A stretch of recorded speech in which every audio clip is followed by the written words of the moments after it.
Friday. Good afternoon, everybody. Welcome back to the stream here. I certainly hope you're doing well today, because I'm doing pretty good myself. I'm just trying to get the game loaded up here. It's a little bit different one than what we're used to.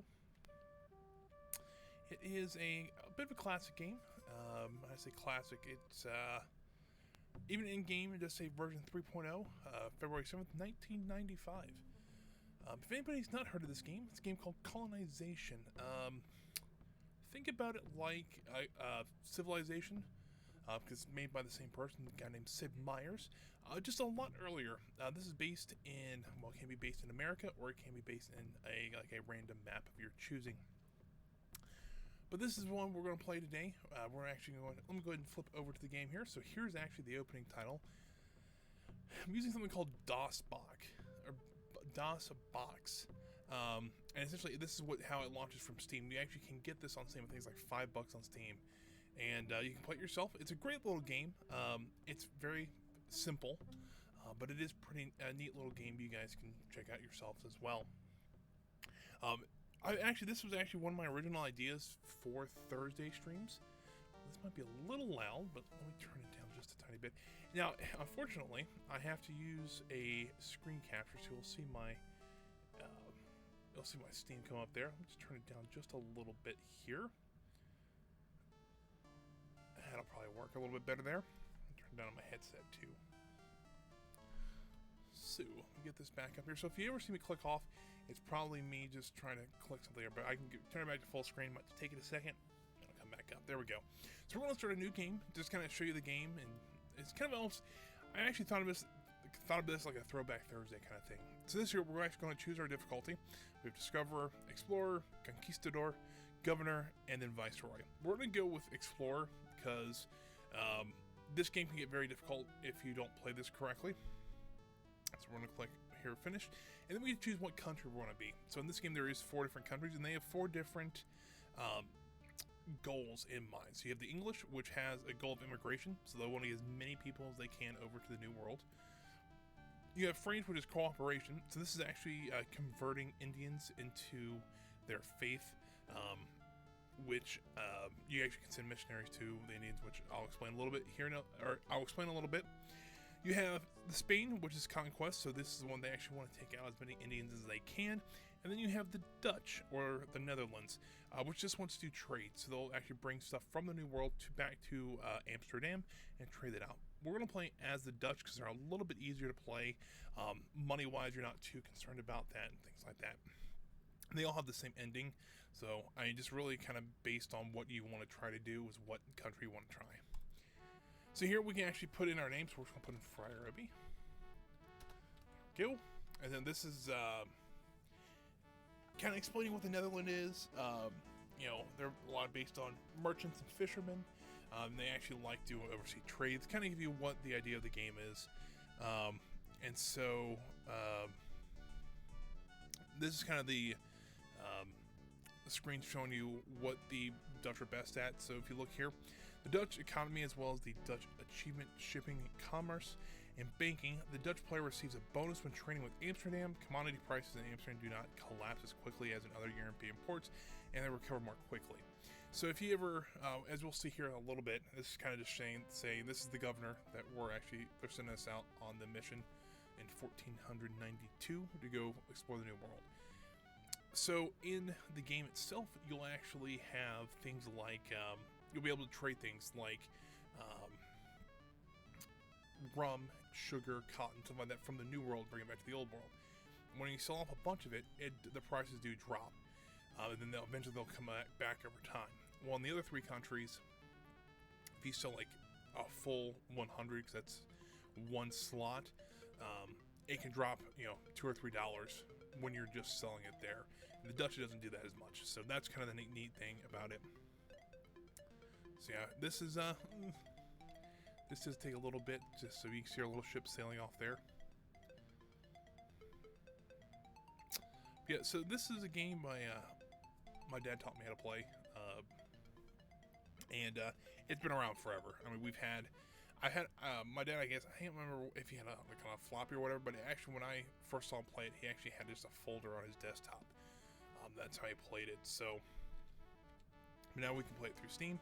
This is a little bit easier. We'll just name it New Netherlands because we can call it whatever we want to, but we'll just call it New Netherlands.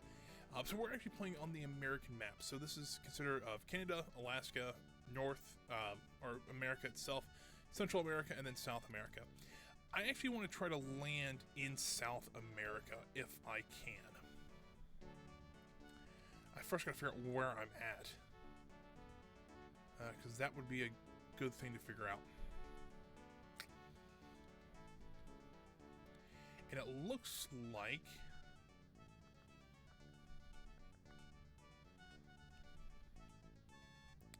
I can honestly say I have no idea where I'm at. Did I mess up a little bit? Because you can play, there's two different maps you can play on. You can either play on the North America, like American map, or you can play on a custom map. I think I may have accidentally started a map on the maybe actually I accidentally started a game on the just a new world instead of America, so that would be an issue.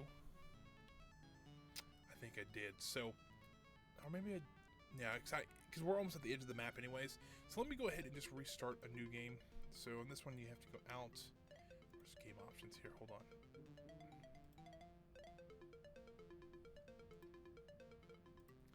I believe I did start in the New World instead of America. So let me go ahead and just.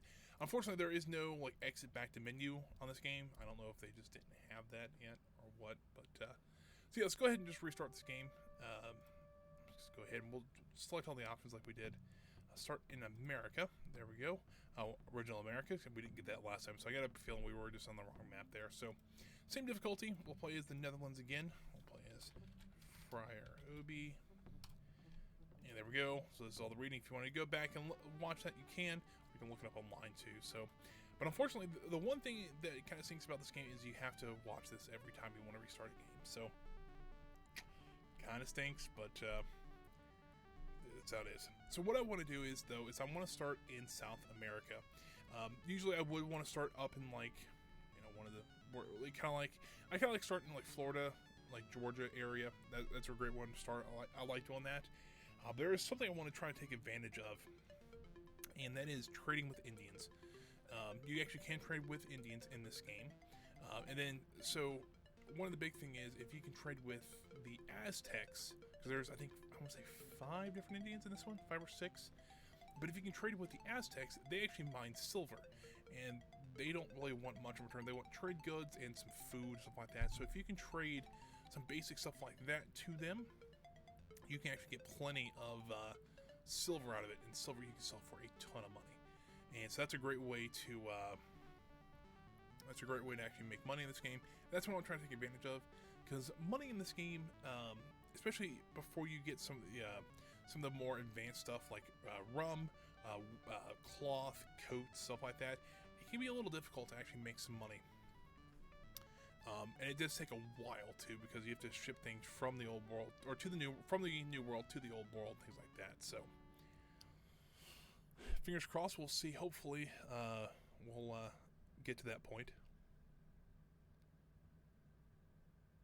There we go. All right, so we're in now. Should be in America. Hey, look at that. We'll call it New Netherlands, like we always do. This looks a little bit more promising, because I think we are actually in the Caribbean somewhere. And this would be South America here. So actually I want to sail just a little bit north more. I'm actually just controlling this with the number pad. If you think of like 5 being the center, and then you have your cardinal directions. So straight north would be 8, and then 4 would be straight west, and then like north, if you want to go northwest, you'll hit 7. That's kind of, I'm just controlling this map, or controlling this little ship here. I want to sail just, you don't want to go too far from the ocean, because very early on you have to, you really have to think about how far your ship has to go to get to the old world, because that's the only way you can make money. And I'm thinking maybe right here may not be a bad place to settle. It's a little bit farther than I'd like to go, but I have tropical forest here, which if I hit F1, it'd tell me what I can do with this place. So I can actually grow sugar here. There's a prime timber spot for our lumber. We have, it's a lot of ocean though, that's what I'm kind of concerned about. But I wanted to get this ore spot in there, but I don't know if maybe that's maybe not the best place to settle. So let's continue to explore just a little bit, because I think I'm pretty much where I want to be, but I don't know if that would be the right place for us. But you know what? I'm going to drop my people off here. So I have two people. I have a soldier, which is a veteran soldier, and I have a pioneer. And I'm thinking maybe right here where they're standing at may not be the worst place to build. And here's my reasoning why. We have wood here. We have iron ore here. We have tropical forest, which we use as sugar, but there's a hill here. So what I'm trying to do is I want to have enough places where I actually can make a little bit of money here. I have a place to actually cut lumber down so I can build things here. This ore deposit's not bad because then I can actually make things like muskets and tools here. So that's not a bad place, not a bad thing to look at. You know what? I'm going to sail just around here just a little bit. Oh, I'm just going to tell them so this is a turn-based game. So I hit spacebar and tell them I don't have any orders from this turn, and then continue on with it. I'm wondering if maybe right here might not be a better one. I know it says 2P land, so this is Indian land. We'll have to be careful there. But I'm thinking maybe right here, because we have this fishing spot here, so we have two things to fish. It is on the ocean, so our ships can get in and out. We do have a hill here for iron. We do have we'll be able to gather wood here. This is already savanna, so we can turn that into sugar pretty easily. So I get a feeling maybe right there might be where we want to settle. So what I'm going to do is, oh, I'm meeting the natives. Oh, there is a camp right there, which is okay. It's not like, I mean, they'll sometimes demand money for their land. We really don't have that much right now, but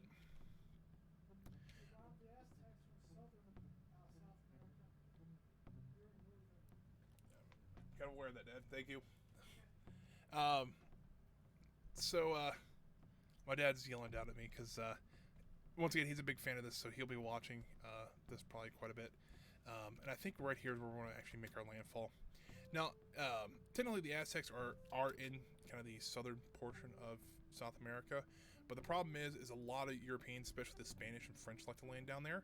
So that's why I like landing up here. I can kind of get away from them just a little bit, kind of give a buffer zone beforehand, and so I don't have to worry about them too much, because they can become a pain in the butt. So we just built our first colony. We called it the New Amsterdam. You see here, they actually these are technically Indian lands, so they will want payment for their land. That's okay.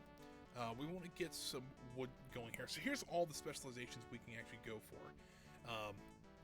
So we'll start with lumber, because I think that's a good one to start. We can actually start building up our lumber, and then eventually we'll be able to start building things for our carpentry things. So let's see here. So this is kind of the colony screen. So this is kind of another place you'll see here. And this is all the buildings that you currently have in the colony here. But this is kind of something you want to look at. So this is your inventory screen. This is what's actually in the colony itself. So these are all the materials you'll see throughout the game. Here you'll actually see how many colonists are actually in the city itself. Here you actually see how many citizens are actually in the town working, doing something. You can have as many people as you want outside the colony here, but once they get in the colony, you'll actually start seeing them show up as either Tories or Loyalists or Rebels, and that's independents over here. They'll pop up here eventually. And eventually the idea was you want to have all your cities over to rebellion as much as you can, or independence, so they become your own country.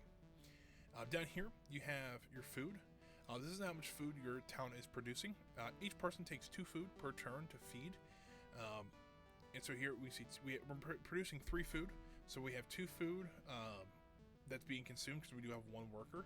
And we do have 1 food left over. We do have religion, so we have 1 cross being created here. With more crosses, you actually will get more people wanting to come to the New World, just voluntarily. And then you have Liberty Bells. The more Liberty Bells you produce, 2 things can happen. Either you get well, there's 2 things that do happen. You get more people for your Congress. Oops, that's not what I wanted to do. Which they have special abilities that you'll want to have from later on. and that also helps convert more people to the idea of independence. So that's kind of the reason you want more Liberty Bells. It's kind of a good thing to see. So we're actually going to fortify our guy there. So he's going to be protecting the town. So if any Indians decide to come up, they will, hopefully they'll be deterred by them. So we actually can sail our ship down into the city now. You see here the Indians are giving us gifts, kind of as a welcoming thing. But we do want to load up these, the furs and the sugar and stuff like that. We're going to take that onto our ship. We're going to hit the G button, which is go to. We're going to have him go to Amsterdam. So this guy will be actually returning to the Netherlands to trade all that back off to them. So, unfortunately, it's kind of a waiting game right this second, because while he sails off. So it looks like it takes about 3 turns where we're at, so it's not ideal, but, you know, it's still okay. So we get cargo from the New World. So this is the Amsterdam screen. It looks kind of familiar, because this is where we left. So yeah, this is our guys pulling in here. We'll go ahead and unload both of those. We'll get a little bit of money, not a whole lot, because we don't really have much. We do have some money. We have 445, whatever these are. You also see up here, and my head's covering a little bit of it, but this says Amsterdam, Netherlands. It is the spring of 1509, so we've already gone through, what, 15 years. This is our tax rate. We don't have taxes right now, but eventually you'll see the king pop up and says, hey, having a big party, I decided, you know what, I'm going to raise your taxes by whatever. And you can either say yes, we'll accept taxes. You can, they call it kissing the royal pinky ring, or you can say no, and you have essentially a Boston Tea Party for whatever material it is. Anything from rum, horses, things like that. So that's going to be fun a little later. So we'll need some. We do need some specialized people to help this colony grow. Some expert farmers probably wouldn't be a bad way to do. Same with some seasoned scouts. The seasoned scouts are going to help us explore the land a little bit better. So we have some colonists here, and we have an indentured servant. So these are actually these are people who really want to go to the New World, but they can't afford it. So we just have to pay for their passage. So essentially we pay like $200, and we can recruit these people. And so those are. Sometimes they can be some really good people in here, but you only get 3 options. The other thing you can do is train people. So this is a Royal University. We can actually, if we have enough money, we actually can train people to come to the New World. Anything from ore miners and lumberjacks, all the way to elder statesmen and veteran soldiers. But you see here, there is a cost. There's a pretty high cost. Anything from an ore miner for $600 to a veteran soldier, which is just at $2,000. So yeah, you can get some of those specialized people, but it does take quite a bit. So we're going to have all 3 people load up on the ship there. We're going to head over to the New World. We're just going to wait for that ship to come back. I'll see the Indians will come up and say, hey, what are you guys doing here? So we'll have them go to New Amsterdam. We'll have just him sail down there. And then after this, we'll actually have a little bit more to do. We'll actually ride around South America with our scout just to kind of see who's here. Things like that. So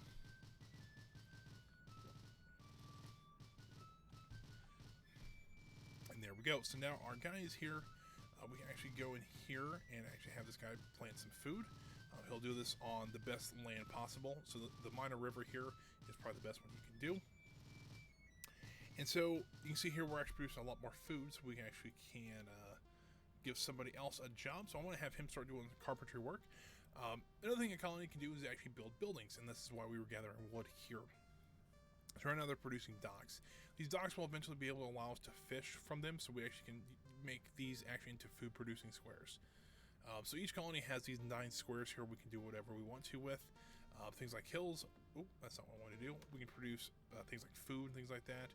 Savannah will actually produce sugar.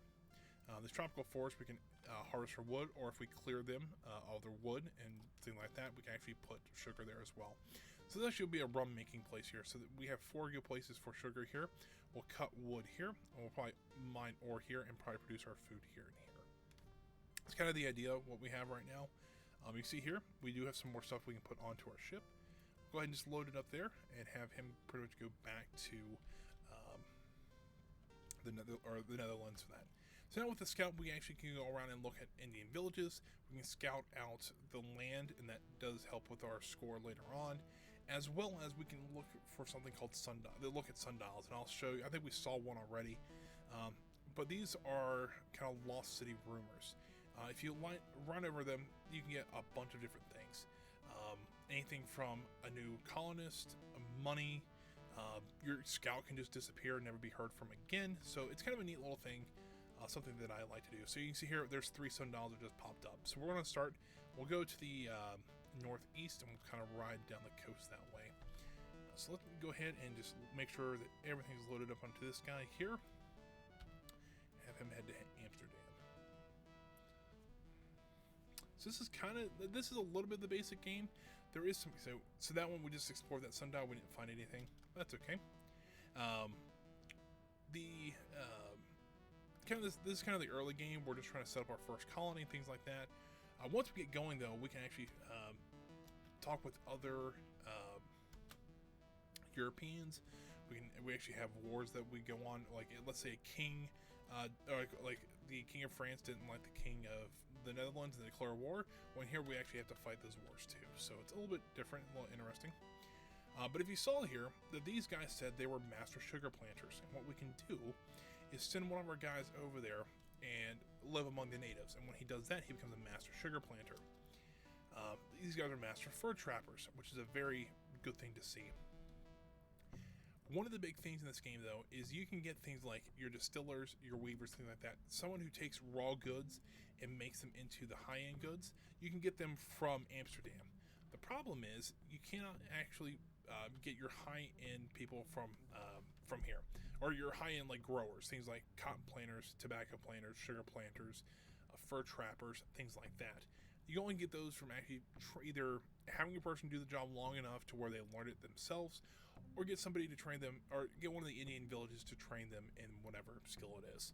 So you have to go out and find these villages so that they can learn how to do stuff like that.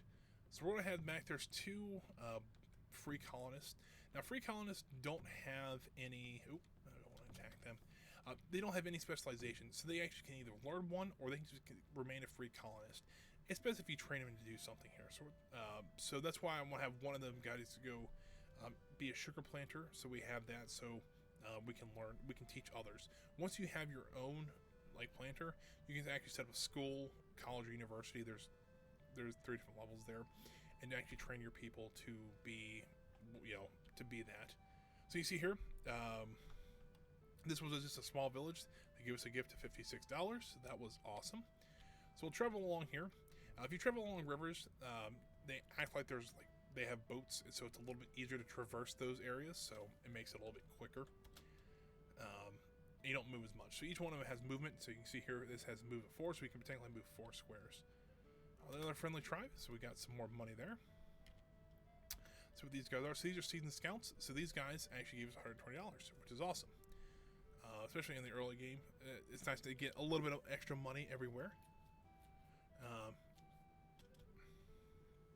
These Indians are very friendly to us. They really like us for some reason, which is awesome because it means they hopefully won't attack us. But that's just hopefully, fingers crossed. I mean, some will attack you if you do take too much of their land or start cutting down a lot of their rainforest or exploring somewhere you shouldn't. Things like that. So we got some guys here. I don't remember what this village was down here. So I'm going to take a look at that one first, and then I'm going to send them over to the other one if not. But other thing that something we can do is we need to make a pioneer. So we had 100 tools here. We did start out with a pioneer, but we didn't. He actually became a lumberjack for us. And, as a matter of fact, I want to make this guy a lumberjack as well. So I'm going to send him there. I'm going to make this guy a pioneer because there's a reason for that. So this guy was a free colonist. So he no specialization, anything like that. This guy, however, is an indentured servant. So technically, he's not a free colonist. If you look at history, an indentured servant was somebody who would ask somebody to sponsor them technically to the New World, and then they would work for a certain amount of time. And once they worked for that certain amount of time, they became a free colonist over in the New World. They owed a debt to somebody. So you have these indentured servants. They're actually not too bad. They do a little less work sometimes than the actual free colonists themselves. But that's okay. But they also get ones called petty criminals. And those petty criminals are actually lower than the indentured servants. And the indentured servants, you have to you start out, when you get the prisoners, you have to train them in some specialization. And then they become an indentured servant. The indentured servant then becomes a free colonist, and then the free colonist can become whatever specialty that you choose for them. So now we can actually go ahead and load our ship back up with, looks like just furs for right now. Have them go back to Amsterdam. Hopefully we can sell those for at least a decent amount. Continue our guy exploring around here. And we hit the Fountain of Youth. So this is an interesting thing. So usually there's only one of these in the game. I've found multiple ones before, but so essentially right now we are going to get, so we've discovered the Fountain of Youth. This is kind of the rumor of this is out there. And so now we get like 8 free colonists, which in the starting game is pretty neat. Elder Statesman for free. We'll get an expert farmer. We'll get another free colonist. We'll get an indentured servant, expert ore miner, sure. Indentured servant. And so yeah, so we just got a bunch of free colonists there. And no thanks. So we'll have to send this guy, I think there is what we're going to. So yeah, we just found the Fountain of Youth. And we get a bunch of free colonists for it. So that's awesome. The problem is trying to get him over to the new land. It's going to be a little bit harder. Oh, look at that. So here's the reason I didn't want to settle down in the southern part of South America. And you can already kind of see it there. So before I explain that though, we have a pioneer here. So what he can do is he can do a couple things. He can plow clear land, so either that clears land of trees or it actually plows the fields so that more crops can be grown there. He also can build roads, so the roads actually allow your people to move faster across land. So we do want to plow clear the city first. If you saw there, we were producing furs. Eventually we'll start probably producing sugar there, and so that we can start making more rum there. But here's the reason I didn't want to settle down here in South America. We already have the Spanish here at Isabel and the English down here at Jamestown. And so that's kind of the issue that I don't like settling down here. And I've kind of learned my lesson over a couple of games.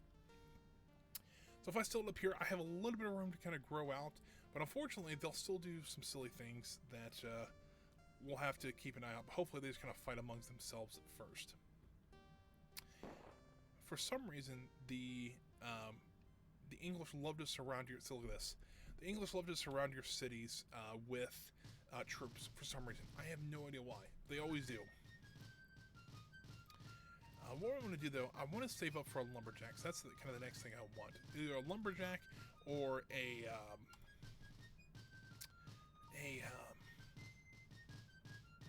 master carpenter. Because both of those will really help our town grow a little bit faster.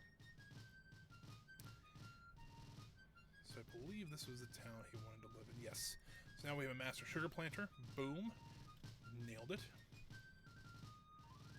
So yeah, this is kind of how this kind of mid-game's going to, or this game's going to continue to go. So we're going to keep exploring around here a little bit. Go to New Amsterdam.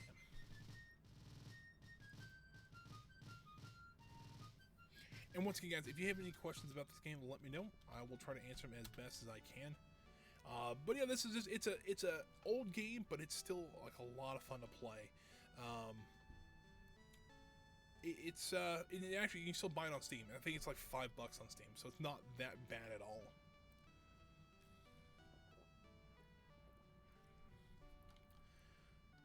And you know, it's Sid Meier's too. So I mean, if you're a big fan of, I think is it Locomotion? I think he did, and he also did Civilization. Sid Meier's Civilization, I think. Don't quote me on that. But I almost guarantee you that he built the Civilization games too. This was kind of his first game,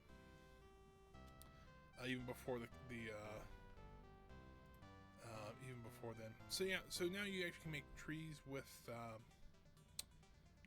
different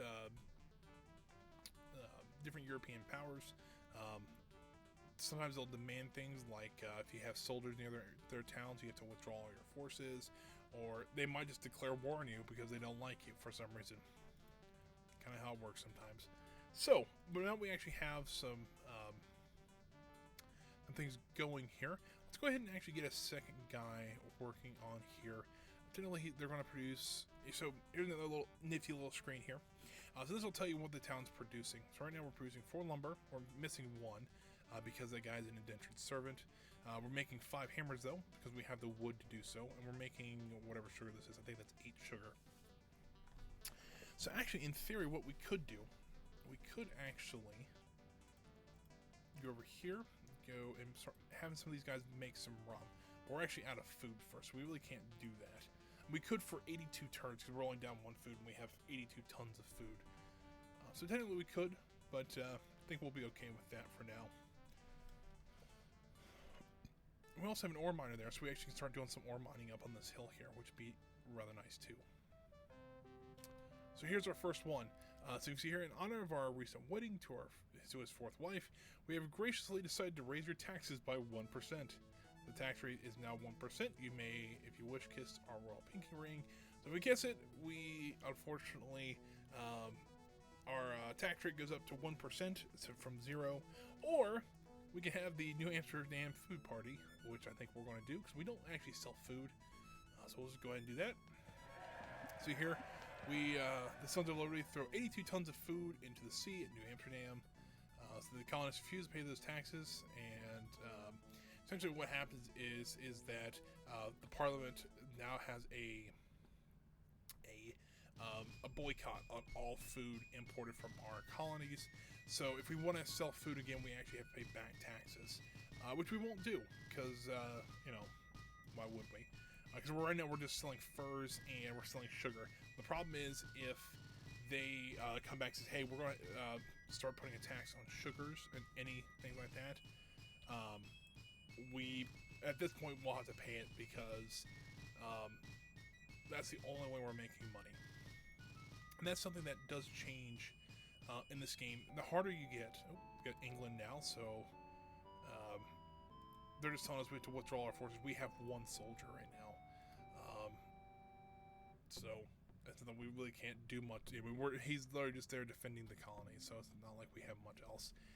Let's go around here. But I mean, so you got to be kind of careful what you actually say. You know, we're not going to pay tax on what we do, because like later on, the harder the difficulty, sometimes they're like, "Cool, we're just going to raise your taxes by 5% for no reason," and you have no choice in it. So that's why, like, this one is a little bit easier. They do offer quite a few taxes still. However, but at least in this one, we kind of get a choice. So if you see here, that we get a little pop-up that says that Peter something, his name, is joining our Congress. Funny enough, so this gives you a little synopsis of who this was. He actually was the Dutch governor of New Amsterdam, which became New York. He did a lot of trading and stuff like that. You can actually read up here. But in the game here, he actually lets us build custom houses. Funny enough, I forgot he actually did this one, but this is actually a really good one. What this allows is that I can actually build a custom house, which the custom house allows us to sell goods from our city without actually having a boat that goes back and forth between the old world and the new world. That makes this game a whole lot easier. And the best part about it is things that are boycotted from our sales, we can still sell them here. We still have to pay taxes on them, but we still can sell them, and that's the great thing about that. But we're not quite ready for that. If you look at custom house, so we were producing 5 hammers per turn. It's just what we have so far. If you look here, though, excuse me, our custom house is 160 hammer, and also you need 50 tools for it. We just don't really have the money for that right now, so we're going to go ahead and make a lumber mill. A lumber mill is kind of the upgraded carpenter shop, so we're going to go ahead and do that. You see here, we got probably more Europeans down there. Let's go ahead and just no orders to those guys, and then we'll keep going this way. Go ahead and unload all of our goods here, and you can see here in the bottom left-hand corner, there is a boycott on food, so we can't actually buy or sell food here. We do actually have enough for a lumberjack, though, so we'll go ahead and order a lumberjack. We'll go ahead and set sail from the new world with these 4 guys. And now we get a choice of what we want to get over our next Continental Congress. We can actually choose, there's 5 different ones, and I kind of click these. There's a trade advisor, an exploration advisor, military advisor, political advisor, and religious advisor. So they easily do something else a little bit different. Pocahontas is going to be a good one because we have a lot of Indians around us. She actually helps with, if for some reason they're upset with us, they kind of reset all those. You see here that this Indian village is a little upset with us. They have a little exclamation point above them. So right now, once we get Pocahontas in, then I'll reset all that, so they won't be upset with us anymore. So, kind of give you the idea of how this works. Let's see here. Let's go west with that guy. So now this guy is completely plowed, cleared our town. You can see here we're actually producing sugar now, producing a little bit more food now. So we actually can, if we want to, do we want to get somebody making rum in there? We do have a carpenter on his way, so we can actually have. I'm trying to think. I'm trying to think here what I want to do. We could get some people fishing, which would be a good thing to see. We do have a bunch of extra colonists here. We could just put some rum there and maybe get this guy doing some food. Since we have a fishing spot there, we can actually produce 7 food there. So we actually have plenty of food now. I think that's what we're going to do for now. The other thing we have to keep an eye on, number one, you actually can see our independence here. We actually have one person believing we should be independent from Europe. But this number is here 6. We can't actually get that above 9. If it goes above 9, we lose production on all of our stuff here. So that all drops by 1. It does happen, but we want to try to keep it under 9. On harder levels, that actually gets less. I think it gets down to like, I think 5 or 6 maybe. So it does get a little hard. So what I want to do now, what I'm going to do, I can't talk now. What I'm going to do now, though, I forgot I can actually get this guy mining. But I actually want to get some roads built around the town here. With a road, it allows our people gathering stuff. It allows them to actually produce more. It's a little bit easier for them to actually get to and from the town, so that it's a little bit easier for them to get materials in, so they actually will produce more that way. So we actually found a lost civilization there, and we got some money out of it. So that's pretty good. And that's sometimes the sundials are nothing. Sometimes they're like that. Sometimes you get the Fountain of Youth like really early. I was kind of surprised about that. These are also master sugar planters. You can also kind of figure out what the master is.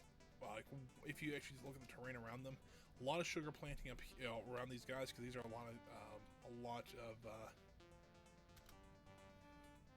there's a lot of places you can actually grow sugar, so it makes sense. They're also in like these guys. I just pointed to the screens, that wouldn't help you guys, but around the edge of the forest there were fur trappers. So that makes kind of makes sense. So let's go ahead and we have a couple different things we can load up now. Mostly sugar. We do have some rum, some ore, and some coats we can sell.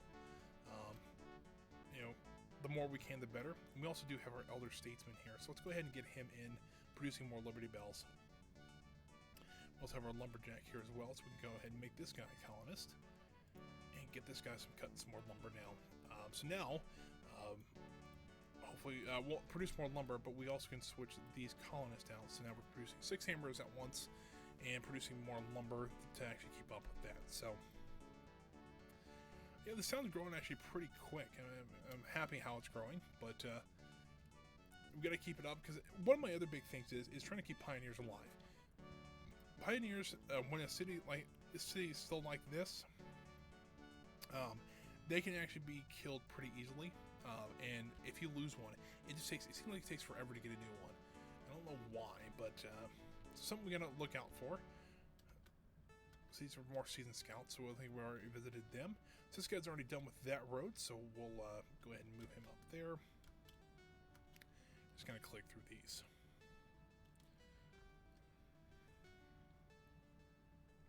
Now this game can be a bit of a time suck if you, kind of like Stardew Valley was for us originally. In this game you can actually sit here and be like, great, I'm going to play 10 turns, it's 10, whatever.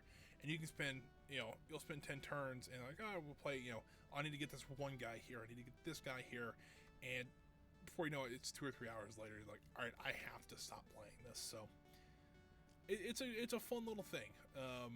It's a simple game. It's like something I would I would like to try programming a game like this, or so, just something like just have some fun with. And I don't know how he would do something like this, but I have some ideas on how you would do it. But yeah, so here's the Incas. This is the ones I was talking about. So they have 5 cities. You want to look for their capital, because I believe that's where they actually offer the silver from. Could be wrong about that, but go here and we'll talk to them. So these guys are cotton planters. I'll give you a lot more information about the area there. And this game can get a little more hectic later on, because you have like 4 or 5 cities to manage, and you're trying to figure out, all right, who needs what. Do we need more fishermen or carpenters, things like that? But we do want to get a carpenter right now. I don't think we can get really anything else, so we'll go ahead and just hit set sail. But once he gets here, we'll be able, because these guys are only producing 12, 2 of them. When he gets here, we'll be able to do that with just the carpenter. So that's pretty good. So the next thing I want to work on is probably the printing press. The printing press will actually help the production of Liberty Bells, so that we'll be able to get our independence up a little bit faster. Let's go ahead and just kind of get through all these guys here. We want to head next to our pioneer, because it looks like he was done with that road. We will have to worry about, we will have to get him some tools here soon. Let's see what we got here. Just another small tribe. So right up this way. So we'll head down here. Yeah, so movement can be a little iffy. I was like, this guy still has 2/3 of a move. He should be able to move down there, but technically the roads and the rivers do make your guys move faster. Essentially what it does is it takes it from moving, ooh, look at that, $800, pretty good. Essentially it takes it from, it cuts the movement in thirds. So if it takes one square to move, or it takes one movement to move it to a square, that's all it will take. But if you're on a road or river, it takes 1/3. So you can actually move technically 3 spaces on a river or a road. Makes it a little bit easier to move around. Let's see here. These are all just movements here.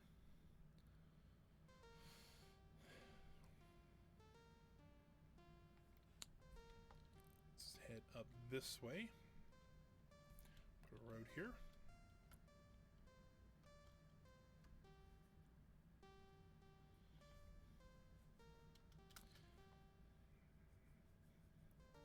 So, and essentially this is what we're going to be, this is kind of the rest of the game, is we're going to be trying to manage that we're going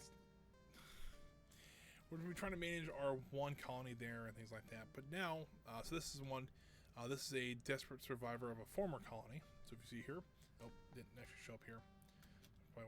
It'll move back down. I'll show you here in a second. So now we have just a lone survivor there, essentially. We have to get him back to our colony, so we'll have to move him. We can actually hit the go-to button and just tell him to go back to town, but that's something we have to look out for. So now you can see here, we don't have the 20 tools to complete our printing press, but we can hit buy and complete it, so they'll automatically buy the 20 tools. They're going to be a little bit more than what Europe would be charging for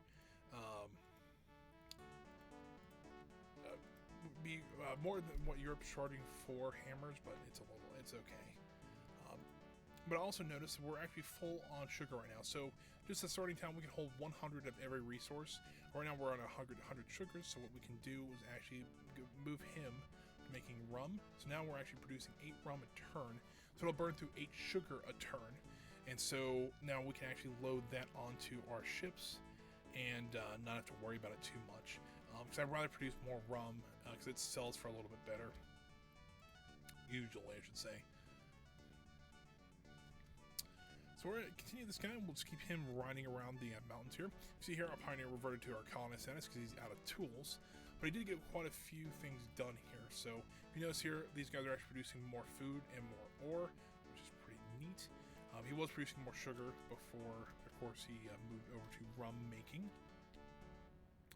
We'll pretty much have that guy follow that river pretty much all the way back to New Amsterdam. It's a little bit easier on him. So you're producing at least one more Liberty Bell, maybe two. But we also can produce a newspaper, which we'll do next. This will also produce more Liberty Bells for us. But what I think I'm going to need to just run and use the restroom real quick, guys. So we just discovered the Pacific Ocean. So we get stuff like that along the game too. So what I'm going to do here is at the end, I'm going to do this turn here. I'm going to go back to town here. But I'm going to do this turn. I want to then just stop really quick. Let's also explore the sundial with this guy. $170 more, pretty good. So this is the end of the turn. So I'm going to run to use the restroom real quick, guys. Give me like 2 or 3 minutes. Shouldn't be that long, but got a furs party going on now, so we'll just go ahead and we're going to throw the furs. We only have 10 of them, so it's not too awful bad, and we weren't really selling them. So I'm going to pause right here, and I'll just I'll leave the game music going so you guys have something to listen to. Go ahead and hit F2. So I'll be right back, guys. Just give me like 5 or 6 minutes. I'll be right back, and then we'll continue with this. So we're only about right about 50 minutes into the stream, so we've got plenty of time left to kind of show you some of the other ones, other parts of the game here. So I'll be right back, guys, and just give me about 5 minutes here. Alrighty, buddy, I am back. Sorry about the wait there. The game popped back up here. Alrighty, so let's go ahead and get our scout moving again. Quite explore the tip of South America, but for right now I'm okay with that. There's a lot of Europeans down there. I don't really feel like dealing with them, so it's okay. Hopefully that guy won't take too long to get back up to where we are, or he doesn't get attacked or killed, which could very well happen. For some reason Indians love to attack villagers, but there we go. Now, kind of the hard part is I don't remember if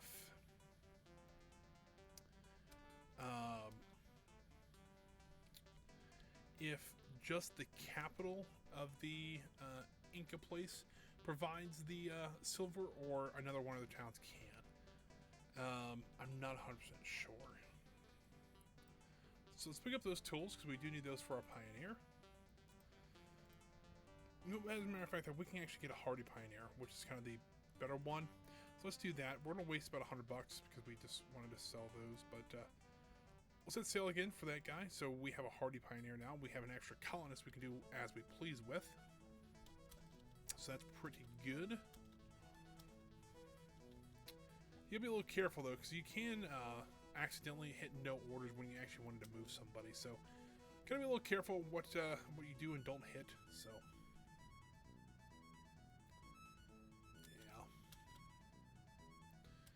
So since we're actually at 20% now for people wanting independence, which is pretty cool.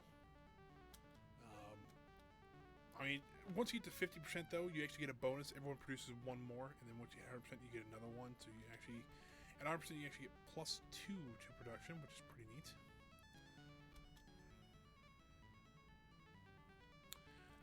You know, funny enough, the music in this game is actually not too bad, so we actually just got Pocahontas in there, so we'll go ahead and just do that. So here, all tension levels between you and the natives are reduced to content, and all Indian alarms can't speak now. All Indian alarms is generated half as fast. So we don't. So if you move troops to an area, Indians can get a little worried, but they now with Pocahontas in there, we don't have to worry about it as much.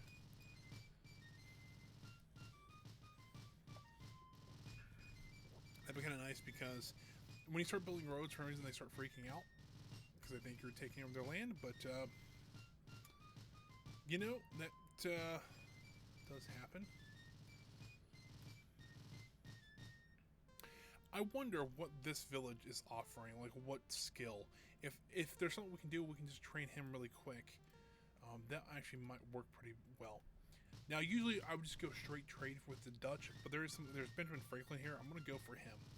What it is that, let's say, you know, we did talk about fighting wars between the European powers. The English can just decide to declare war on you for no reason. But with Benjamin Franklin in there, they pretty much have to offer peace first, and you have to really kind of agitate them into war. And sometimes I do anyways, because let's see what we got here. Don't really need a fur trapper. We really don't have a land for that yet. It's a good thought though, but you know, here are the Spanish destroying more camps. Let's go ahead and just ride this guy over there, so we have most of that explored now. You can also kind of get a scale of this game. This game's actually pretty big for being something that was made over 25 years ago now. I mean, technically this would be the 25th anniversary of this game. Pretty interesting to think about that. So yeah, here's our Hardy Pioneer. We can actually start to get him building roads. There is sometimes he can build roads and plow things instantly, which is pretty cool, just like in one turn. I don't know kind of what the amateur one does, but I know they do it a lot slower. So we can put more rum, get the ore going there. We got some coats we can sell. Let's go ahead and get this guy back out planting sugar, because we're down to about half of that now. So we'll get those guys keep producing the rum, but yeah, we do need sugar planters. We might get a master distiller next time we're there. That might not be a bad idea, just to help boost the rum sales there. So we'll hit road there. We'll go ahead and just offer them money for that, because technically it's their land, but we can offer them money, say, hey, here's money, we want to buy the land. So we can do that, no big deal. Guy is almost back, which is kind of a miracle. Now this does happen where you'll find a colonist in like Canada, and he'll be like, hey, I want to join you, but you're in South America. That probably will happen, probably multiple times in this. But yeah, so you can see here, the Spanish are already doing their job and burning down all Indian villages that they can. Another $50 there, not too awful bad.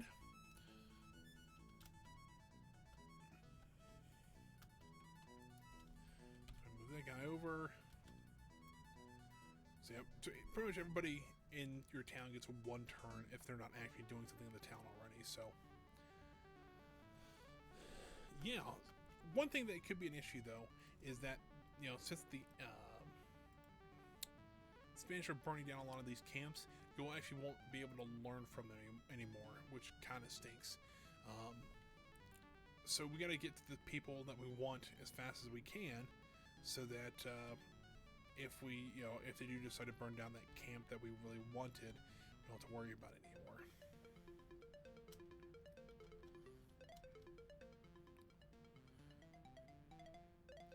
Yeah, I think getting a master distiller would be kind of a good idea for us right now, just because. Hold on, it's a little celebration there, but essentially, getting a master distiller I think would be best, just because we can then produce more rum.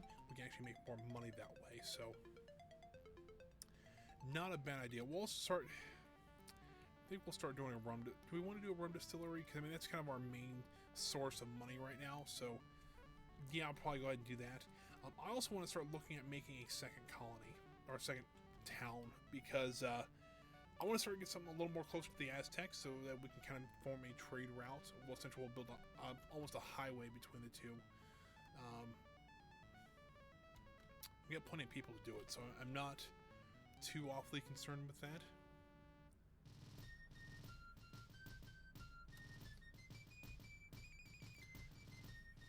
The Spanish are being really aggressive with these village burnings. I'm a little surprised. So you see here, we sold 72 rum and the price fell.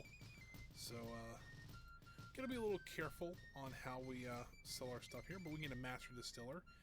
We can't get anything else though. That's okay though. We'll go ahead and set sail. Go ahead and get this guy. Let's see what we got here.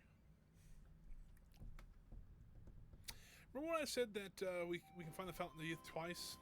We just found it again. Yeah, master fur trader, sure. Master carpenter, it's going to help us with our new town. There's another free master distiller. Expert lumberjack, so we got a new town set up now. Let's take some criminals. Free colonist. Alright, so that pretty much built our new town. Go us. That's pretty funny, actually. But it's neat though, because I mean, it's free colonists. We don't have to pay for those guys now. Especially if we can find another town that needs a master distiller. I mean, we could put another one like up in here, and actually have plenty of room for sugar then. Or we can just put 2 distillers in one town and just have like Samuel Adams go crazy. But yeah, I think what we need to do is we need to go pick up a couple people from the New World again. You know, we'll pick them up. Shoot, the Indians there. I don't want to attack them there, because if I attack them, it could start something between us. So I don't want to do that. So this is where we're going to kind of plan our town here. And first off, can we get more? How much he's producing? He's producing 8 lumber there. He can produce 10 there. Why don't we just put him there? Because that's a lot easier. And we can still produce sugar there. So we'll have sugar there, we put sugar there, and we put sugar there. So we need to plow these 4 sections here. And we'll leave that one empty just so that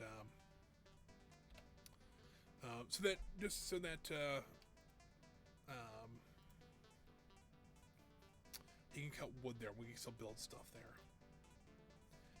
Have him go to New Amsterdam. And what are the odds we find it a second time in the same video? Or the same stream. That's just kind of funny, to me at least. This will happen quite a bit. You'll just have a bunch of people that just you don't have any orders for. You'll just click through them. Easy way you can kind of do that is actually have them fortify somewhere, just kind of outside your town.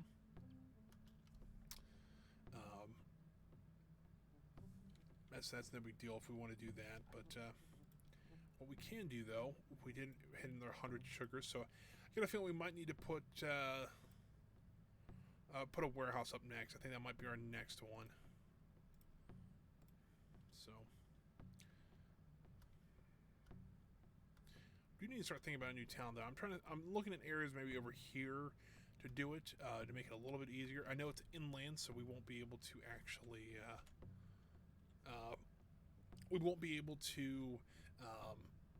have ships go there, so we'll have to have some sort of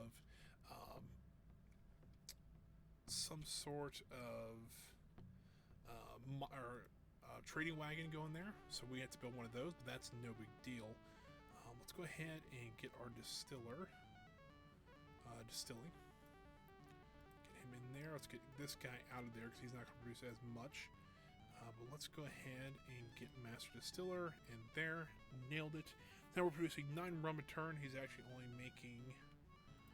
Actually moved. He's producing 8 sugar a turn. So actually, we're going to be consuming 1 sugar every turn, which is fine. Let's go ahead and get the ore and the rum loaded onto ships. Can't sell fur anymore because we got the boycott on fur, unfortunately. Let's see. What we could do, though, is have this guy be a fisherman. Have them start catching more food. What we really need is an expert fisherman, which I haven't seen any yet, but we might just have to go get those guys trained. Maybe we'll, next time we go to Amsterdam, well, we got a bunch of guys waiting there right now, but maybe we get one available there, so we'll see. Just don't know quite what... we can leave those guys out there and just have them fish until they learn to be the best fisherman, to actually be an expert fisherman. But let's do that. Let's have this guy head back to Amsterdam. We really should probably get a custom house going. Now the custom house sells everything at the end of your turn, so we don't even have to think about selling things anymore, which would be amazing. What I think we should do, though, I got an itchy ear today, is start looking at, like, seriously selling a place here. And I don't know, because down here we're pretty much to be all sugar plantations. We could actually use fur trapping too. We could, like, I'm trying to think, maybe something like there. And this is my reasoning. We have 2 places we can do ore. Pretty good. We can build muskets and guns here, or muskets and tools here. This would become sugar. We also have fur trapper.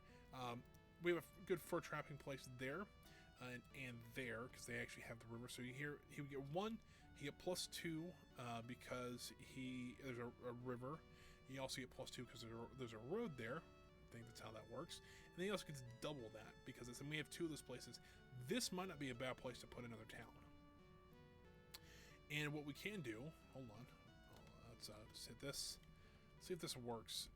He lives among the natives. He becomes a fur trapper. Then we have actually an expert fur trapper. As a matter of fact, we're going to do it once. I thought we could, but just wanted to double check and see. But let's start moving our people down there, because why not? We can actually build the town, and then we can tell people just to go there. Spanish decided to blow up that town. We just we wanted to learn from. So now, you can see here, we went from just a rum house to a rum distillery. It's added up to 18 sugars, which there is no way they can keep up, or the sugar guy can keep up with that. But it's okay, though. I think it might be time, though, that we build a customs house, just to help facilitate a little bit more. We can get a little bit more money out of our town. We don't have to wait as long, and that's kind of the other big thing. No orders for that guy. We'll have our farmer go out there because we probably will need someone like that. We'll have those 3 guys go out.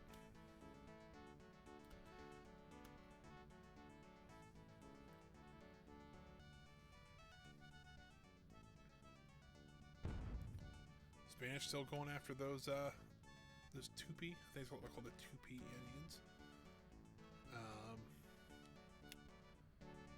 Oh, and there's the French. So yeah, we've seen all 4 European powers now. That's pretty. It's good at least. I mean, technically the Spanish are kind of clearing the area out, so we don't have to worry about the Indians though. But that's okay. So this area we wanted to put more sugar there, so we'll go ahead and get that plow cleared.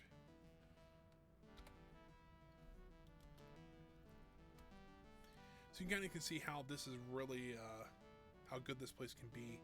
What I should do though, the French will sign a peace treaty. See you later. And just burn that camp down. What I should do is actually, and there's the Aztecs. There we go. Here's my thing though. I want to go in here and actually switch my farmer and my sugar planter, because he can get 8 over here, but he actually can get 14 sugar right there. He's going to produce a little less food over here, but we have plenty of it, and we can actually use the sugar because since we're producing 18 of it, and the town does help a little bit. So it produces 17 out of 18. So we're pretty much turning all of our sugar into rum, which is not the worst thing for us right now. Let's go ahead and have this guy follow. Since the village is gone now, we can just go right through there. Oh, I messed that one up. Oh well. Might just take a little bit longer to get down there, but yeah, it's okay. Probably on this round, next round of trips, we might need to go buy some tools for our Pioneer. So right now, oh, look at this. We'll have to dump all of the ore into the harbor, which we will. Unfortunately, we did have some... see here, it's $4,000 just to lift the boycott. So no, we're just going to sell the rum, which we get $520 for. And you see here, we have a bunch of people waiting on the docks. Funny enough, we actually have a fur trader too, with the fur trappers there. So we got some good ones. So we'll move these guys to the front of the dock here. We don't want that guy there. We want this guy moved to the front of the dock, and we'll move this guy to the front of the dock.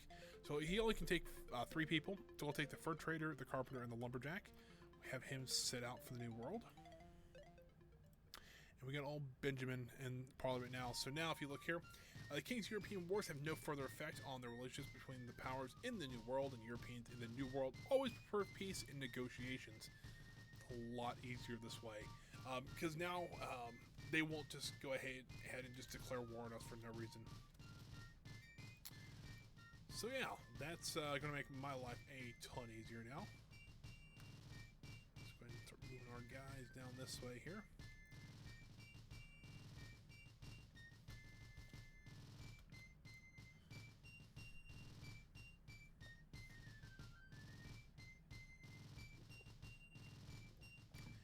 sometimes you can actually get some crazy things going in this game.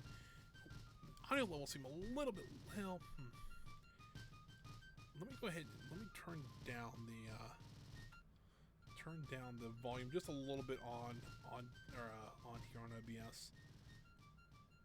Just thought it was getting a little bit loud there. Let me go ahead and put that back to full screen here. Now we can kind of choose our next one here. Peter Minuit, I'm thinking that one is that Indians no longer require money for their land.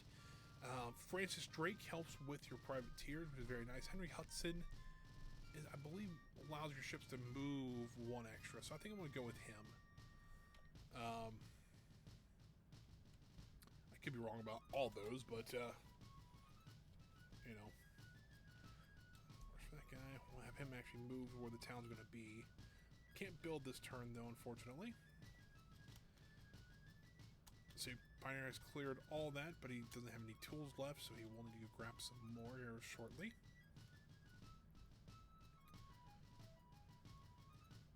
If we could have sold the ore, I would have bought tools, but since we're running a little low on money right now, I think we'll be okay, but move that guy up there. Now we actually can build the town here, so, you know, this is just saying that there is no ocean that we can actually connect here, and we'll have to use wagon trains, but that's okay. We'll call it Fort Orange, because that's what they recommend. And you see here that this guy went right to silver mining, which we don't really want him to do. We actually want him to go out here and capture furs. So that's pretty good.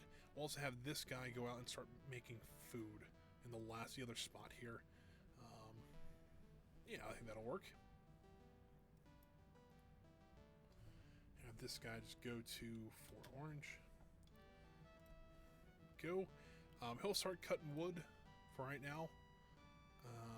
He'll go right here. That's pretty good. And then once the master carpenter and the lumberjack comes here, we'll be able to get that place really going and kind of kick it in high gear with that guy. So yeah, you can kind of see how it's a little bit faster to produce colonies after you start your first one. So you start getting things like the masters and stuff like that. So see here though that we are completely full on rum, which is not ideal. So what we'll do is we'll actually move these guys into statesmen. Essentially, your distiller becomes Samuel Adams, because that's, you know. But essentially, if any of these get full, the next thing we'll probably produce after this is the warehouse, so that we can hold more. We can do a warehouse and a warehouse expansion, so we can hold up to 300. So that 300 items of whatever. So that'll probably be better. Click through here real quick. Look, the Spaniards are going after the Aztecs now, which is not ideal, but you know, still gotta keep an eye on that. Something else we probably need to do though, when we're back in Amsterdam, we do need to look at getting well, I said unload anyway. We might lose some of that, but that's okay. We'll have these guys go back to making rum here. Let's see here. We've loaded him completely up with rum. We should be okay there.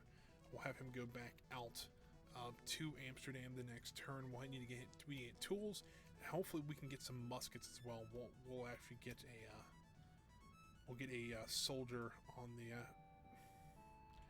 Well then, everybody just parking on a river here, which is not great.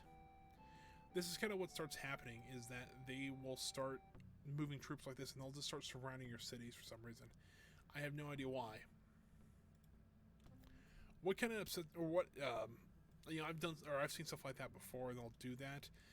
What I will usually do is just, I will go after them.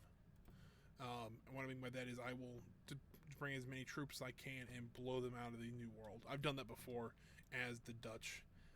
Not as good on your score if you do that, but you just kind of get to a point where you get upset and you're like, you know what, I'm kicking you guys out. So what I'm doing here though is I am actually getting some guys to produce some tools here. Since we have ore, we can do that. And I was kind of hoping to Again, maybe get a blacksmith might not be a bad idea. Hopefully here soon. But I do want to get a soldier so we can have some defense in Fort Orange. Because if not, we get another issue. But something else you can also do is if, let's say for some reason, one of the other European powers decides to come and take one of your cities, you actually can take over other people's cities. Or they can take it over, and then you can take it back. So you just gotta be kind of careful. This guy needs to go to Fort Orange.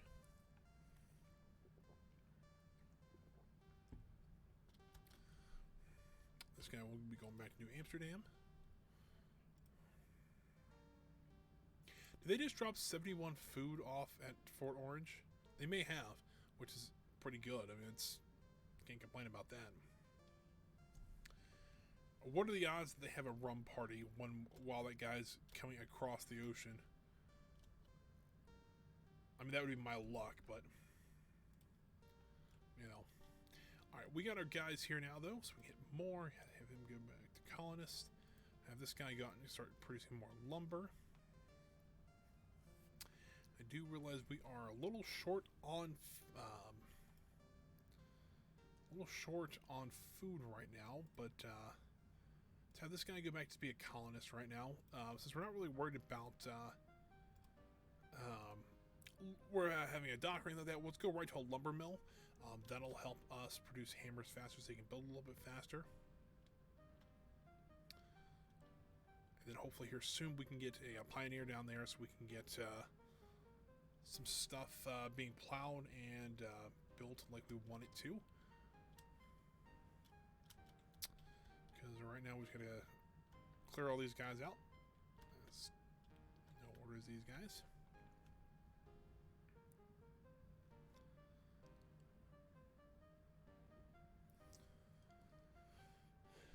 Alrighty, let's see what we got here. Let's go ahead and unload all this and watch as the prices plummet. We got over $1,000 for it at least, though. So let's see what we got here. Nothing that we really need. We do have enough. We can actually do this. And so there we have a Dragoon now, so that's always good. The Dragoon will help us. That'll be our second soldier. He's not a veteran soldier, but he's still a soldier technically. What else do we need? So that'll be a soldier there. We need tools. We'll move this guy to the front, and we'll give him horses as well.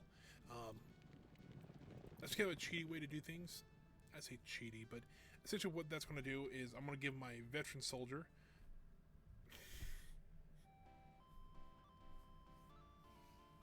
that's Fountain of Youth number 3, by the way. So let's see what we got. Carpenter, colonist, scout, another hardy pioneer, awesome. Another scout, and we got a servant. Silver miner might be pretty good. Expert fisherman, there we go. So that's Fountain of Youth number 3. You know, people say that there was only one, and they couldn't find one. I found 3 in an hour and a half. So yeah, it's pretty good. Now we have an expert fisherman coming to Amsterdam. We have another hardy pioneer. We have more tools coming to our first pioneer. Honestly, I don't think I've had a game go this well. So if something's about to happen, then we're just going to lose everything. That's usually how something like this goes. We ever talk to these guys? No, we didn't. So there we go. Now we're actually starting to get into North America a little bit.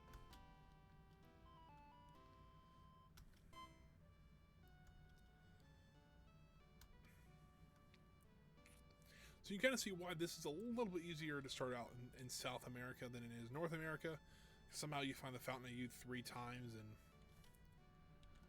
let's see here. So yeah, they actually have some tools ready here, but we need to buy the extra.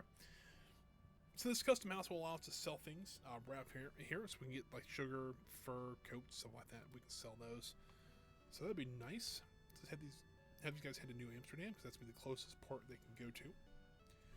Let's hit these guys up here. We're actually getting into like California now, so that's pretty cool. You have California, Nevada, things like that. And hopefully here soon we can actually get some more of that city built so we can have all of our guys in there. That's kind of the idea we want to get to, but I haven't quite got there yet. But we got a custom house now, so we can actually start selling things. You can see here now that some of these have turned green. These are the stuff we're actually going to be selling. So things like the rum, coats, or furs, things like that. But what we want to do now is probably build a warehouse, because that will be our next kind of big thing that we'll need. Let's see, are the guys still going there? We'll go ahead and explore a little bit more with our scout there. The next thing I think I want to try to buy, though, is try to get a privateer. In this game, you actually you can't open. I mean, you can declare war on people and attack their shipping, but you can get a privateer, and a privateer becomes a pirate. You can actually you hire a pirate, and you actually go out and attack different people's ships and stuff like that, and not actually declare war on them. So that's pretty neat.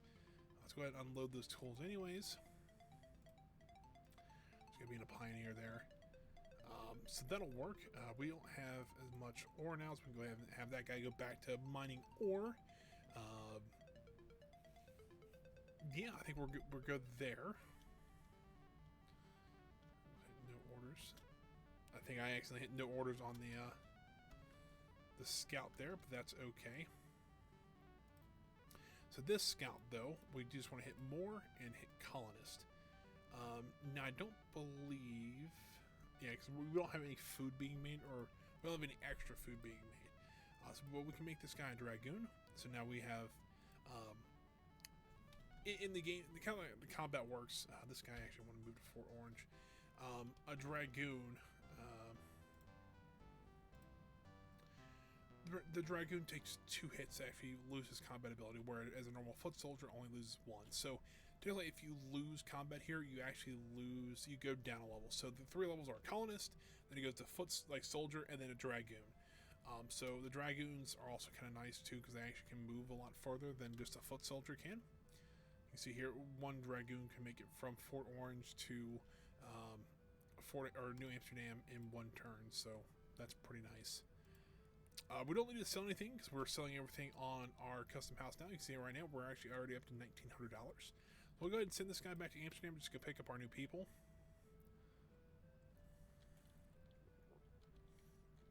We'll have this guy run up north here. Try to keep exploring up the Pacific coast there. I kind of wish there was something like an auto explore feature here. So that you can just hit auto explore and that guy will go out. I know that's civilization. Hold on. It's civilization, not colonization. I always get those two mixed up. Crap, I just hit no orders on my pioneer. So we got the Apache Indians there.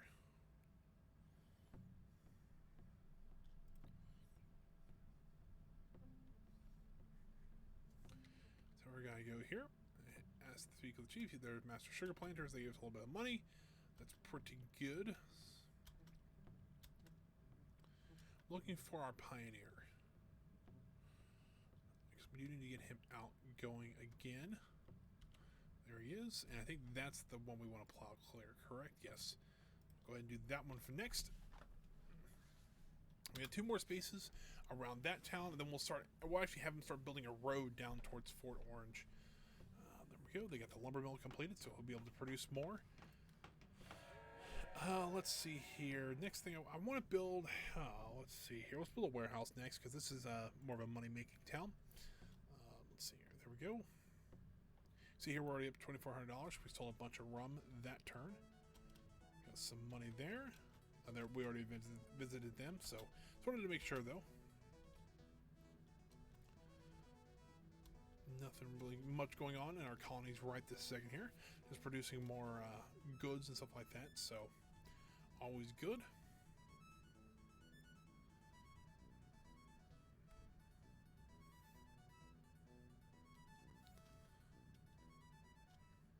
And we have Henry Hudson. What does this guy do? Oh, actually this produces more fur trappers, which is actually pretty, kind of lucky. Oh, that's the Sioux. Almost accidentally attacked them and said no, but fixed that pretty quick. So going there. So when we do get our fur trapper up and going, we will be able to he'll actually have a lot more output now, so that's good. It'll help us produce a little bit more money. Alrighty, so let's see what we got here. I want to get this guy to the front. So there's those 4. Is there anything else we can do? Get a preacher, but I don't really need one of those right now. Set sail from the world. Who do we got now? We got no one. Like, I mean, I recognize some of these people. It's like, who do we want? Let's go with the trade advisor again, because that's what the Dutch are known for, is their trading. Got some tobacco planters there. Not a bad one. It's a little bit far for a colonist to walk, but it's not too bad. All right. Gonna clear some orders here. The guy's finally almost back. You kind of can see how that can go sometimes. It just takes, for some reason, forever for them to get to some places. But now that we have 2 pioneers, we'll be able to build those roads pretty quick. So that we have a warehouse now. Let's go ahead and do a warehouse expansion so we can get up to 300 really quick. It won't take us that long to do. Let's go ahead and head up north here. You know, there's a sundial. Let's go ahead and take care of that. Nothing but rumors, unfortunately, on that one. Go ahead and just click on our pioneer because he is ready for some orders. Move him up 1 and hit plow clear. That should be the last thing we need to do here. All the town, well, technically we can't build roads out into the ocean, but we should have plow cleared all this, so that should be pretty good. The next thing I actually want to build here is actually get a school going. Because then we can actually start training more sugar planters for here and here. And also we'll need more in Fort Orange as well. So that's a good thing to have. So let's go ahead and take care of that. Let's go ahead and clear all these guys with no orders.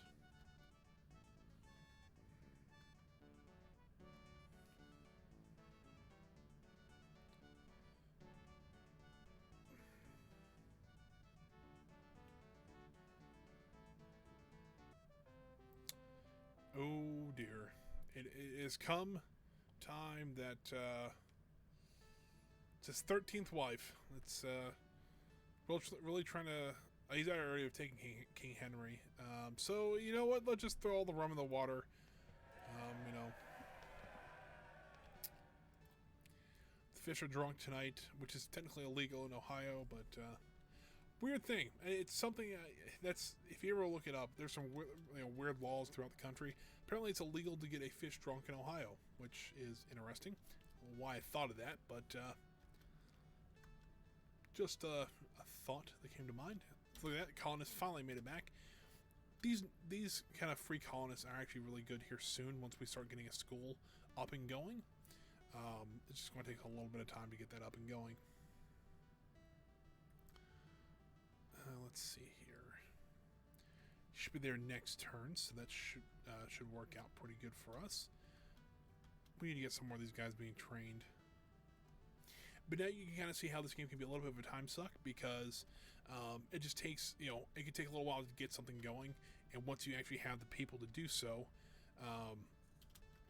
it's like, oh cool, I can just do this one thing, but it's going to take like 3 turns. Alright, cool, let's run through 3 turns real quick. And then it's an hour and a half later. So, can be a little time consuming if you're not careful, at least. That's not what I wanted to do with that guy. Alright. Let's go here, though. We did get a master fisherman, so let's go ahead and have this guy become a colonist. I know he was technically producing more food, but if I can find... This is kind of why it can be a little hard, but he can produce 12. So we'll have plenty of food being made now. You know what, we have the money. Let's go ahead and buy the rest of that warehouse expansion so we don't have to wait on it anymore. So it's kind of the nice thing. We don't have to worry about as much money anymore, because we got the custom house really early in the game. I've never gotten it this early, let's be honest here, but that's okay though. Let's go ahead and get this pioneer road. Let's have this pioneer move. He's already built the roads. So the next pioneer can literally just move down to the Fort Orange there.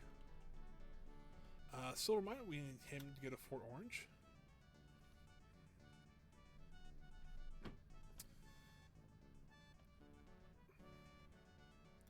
this is actually going really well. That's what kind of worries me. It's like, this is going a little too well. Let's see here. What can we use here? We've got the warehouse. Warehouse expansion probably wouldn't be a bad idea. We do need to probably get some other stuff going, though. A fur trading post probably wouldn't be bad. Let's do that now. Since we're not really under threat from a lot of attack, I'm okay with kind of, looking at other things here. This is really just a distillery here, so we really don't have to worry about much else. Let's build a stable. The stable will allow us to actually produce horses. Pretty much how horses are produced is any extra food that you have in your town will be fed to the horses, and they'll actually produce more horses because of that. You will need a lot of horses for dragoons later on in the game. Let's see here. This guy. Let's see. Let's have him go to there. I'm trying to move all of our pioneers down there because that's where we'll put a road there. That's technically the first road around Fort Orange too. So that means we might be able to actually move people in one turn, which would be amazing if we could.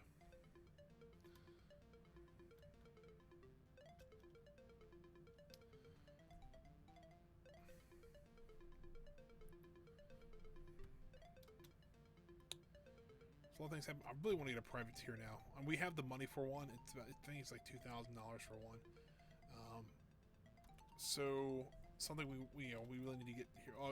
Think about getting here soon. So hopefully we won't. Because the problem is I'm just trying to get as many people off that dock as I can. Because I can tell them not to board the ship, I guess, but I don't know. Maybe that's just me. No orders there. Let's keep clearing these guys out. What am I building here? I'm building a stable. You know what? I want to change that to a schoolhouse. Because I really want to get that schoolhouse built. Oh, it's only cost $600. Let's just go ahead and buy it. That's kind of the nice thing about when you have a lot of money in this game. You can just like, oh, this only takes $600. Just go ahead and buy it. I know the game, I was playing a little bit ahead just to kind of get used to the game again. I have so much money in that game, it's not even funny. So let's go ahead and build a college, maybe? That's a little much. Let's do this, though. Let's see how much this takes. Let's go more, and we'll have this. Yeah, so he can't be a teacher yet. So that means I'm going to at least need a college for him to teach sugar planting. But this guy can teach in the schoolhouse, so we can actually move him as a teacher. And we will need to move teacher. We'll need to move another guy actually making food. So we're still short one food, but I think we'll be okay for now. We've got to keep an eye on it essentially. But essentially, what will happen is this guy will actually teach these two how to fish, or it can teach one of these two guys how to fish. I don't know why that happens, but it does. So one of these 4 people will become a fisherman, like a master fisherman. And then we won't need another one, so we'll just put the other one out there and move whatever. We can move these guys around so we keep these jobs like this. And in all honesty, we really don't need this guy producing this much rum anymore. So we can keep that one food there, because he's producing 16 sugar, but which we can just sell. So we're producing 19. Even with him, we actually also have a master distiller on the way too, from Amsterdam. So not like we're hurting for distillers right now. Let's go ahead and we'll do the road around, because that's probably the easiest thing we can do right this second here. So that pioneer's run out of tools, but we've got a road now connecting Fort Orange and New Amsterdam, which is pretty good. We can now actually run like people between there and have no issues. Like this guy, I'm gonna have him go back to New Amsterdam because I wasn't expecting. I expecting to need just someone either as a carpenter or a lumberjack, but we got the second or third Fountain of Youth, and not to worry about it then. So let's go ahead and talk to this village. Seasoned scouts. They're just going to show us some nearby land. We're actually pretty well up in Canada right now, so it's pretty good. Let's get these guys all cleared out. Let's actually have this guy go back to New Amsterdam.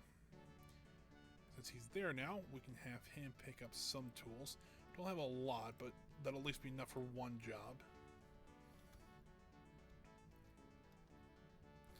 We'll have our ship when he's over there pick up more tools and stuff like that, so it wouldn't be too awful bad.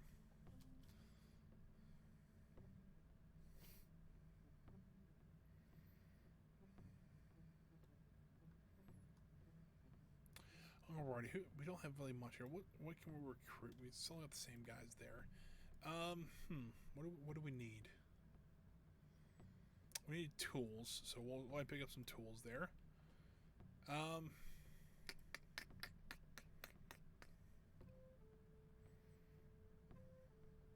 We need a blacksmith is what we really need to help produce more tools.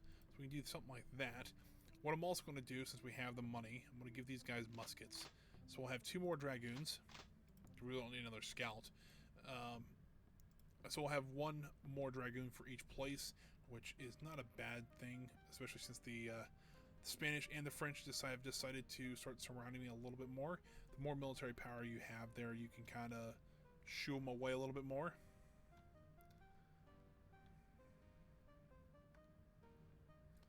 So, kind of the idea. We can build up a little more force. Let's move this guy back there.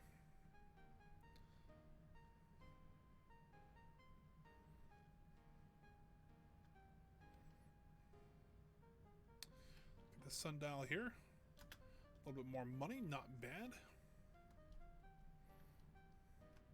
Money is never a bad thing in this game, I'll be honest with you.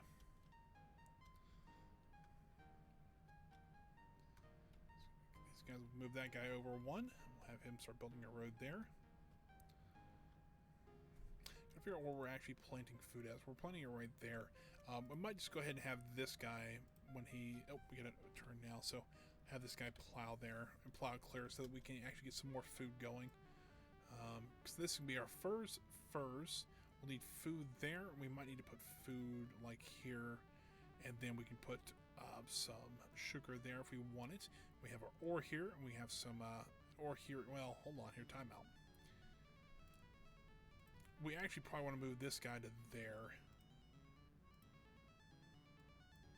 Let's just go ahead and buy all this land because I don't mind. Where is he producing the most lumber? Technically, he's producing it there. But that's where we're going to do our fur trapping. So we might actually put him there. He produces 8 there. He's going to get more with the road. We can put sugar here if we want it. Or we can probably just put another fur trapper there, to be honest with you, and not worry about sugar. That might actually be better. Do fur here, here, and here. We do ore here and here. Put silver miner there. And we probably will need a second food place. I probably will do it there just because this place we get a bonus because the river's here. So we probably will make this food anyway, so that's why I'm okay with plowing it there. So now it is technically year 1600, so we've already advanced, what, 108 years? But here's the thing. So each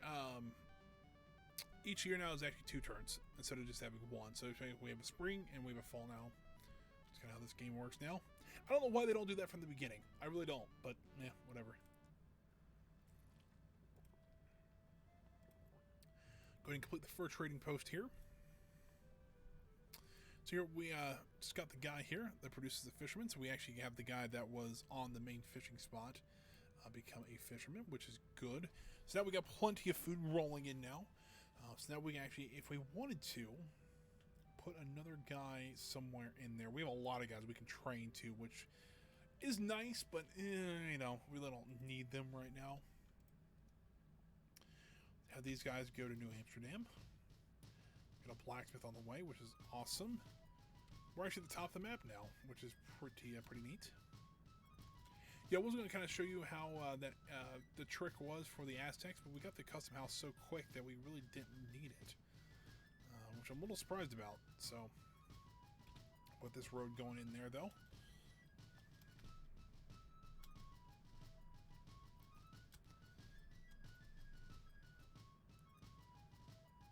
You know what? While this guy's... we can't actually doing that. We'll need to move at least 1 more guy down there so we can actually have him start training as a fur trapper. So at least 1, probably 2 maybe. No, we only can probably do 2 at most. So that's okay though. Let's go ahead and actually build a stockade here. So the stockade is kind of the first defense in your town. So you can do a stockade, a fort, and a fortress. So yeah, we'll need to build all those eventually, but for right now I think we'll be okay. What I do want to do though, I think I can do this. because I do want to start training another. I want to train 2 more ore miners. But you see here it does change our independence down to under 50%, so I'll just keep an eye out, make sure that we're still producing plenty of food and things like that, but I think we'll be okay for now. Going right across here, we're going to visit this village here. Master Fur Trappers gives us a little more money. No big deal at all there. You know what? Let's go ahead and send a free colonist if we have one available. Here's have him get a Fort Orange. He'll be a fur trapper.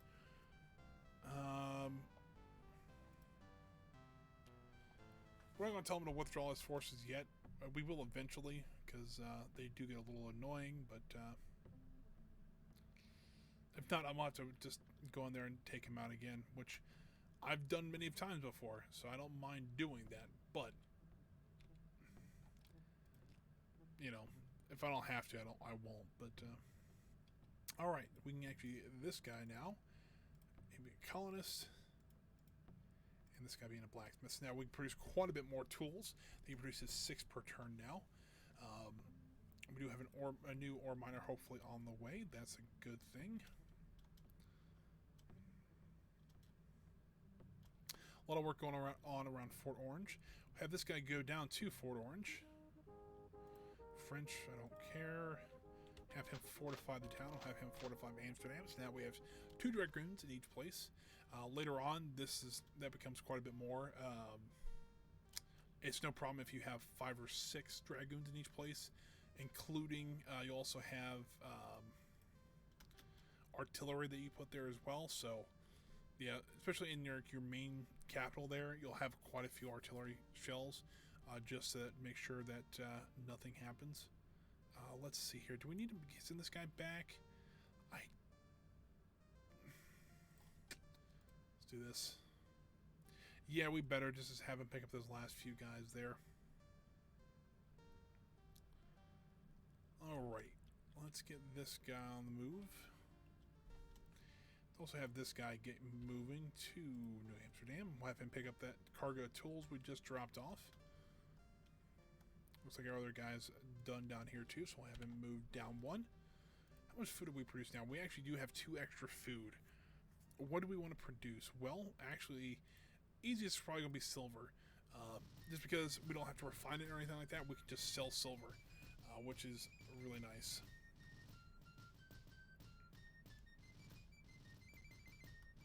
No order these guys. I would probably just go ahead and fortify them somewhere. Which I probably should at least.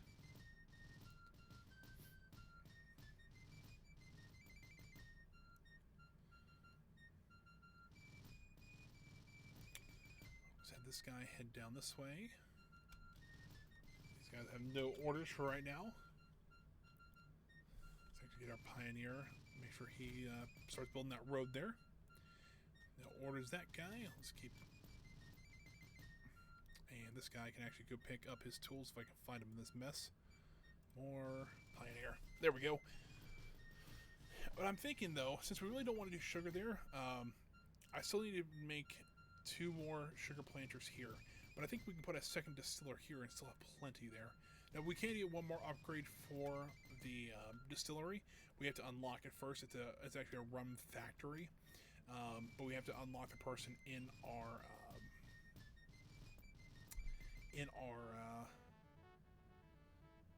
cabinet first, essentially. So let's see. Yep. Oh, cool. We got a new ore miner, so that's awesome. Have this guy go to a colonist now. We'll get another free colonist out here. Have him producing more ore. And then we'll send the other guy down to Fort Orange. And then we can have him start making some ore down there as well.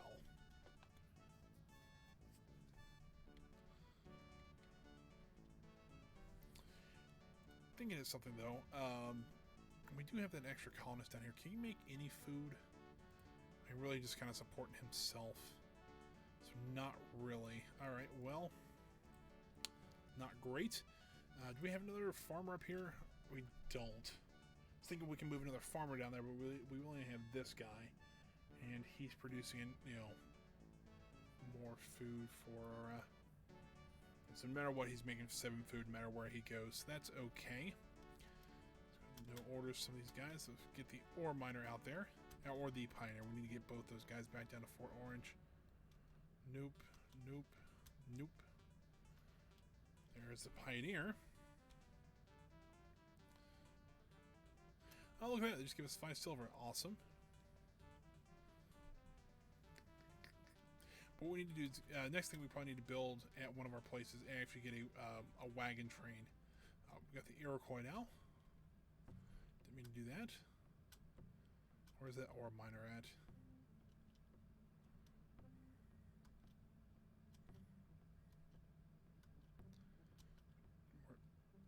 Pioneer. Let's see here. Let's have him do that. There he is. Let's go to Fort Orange.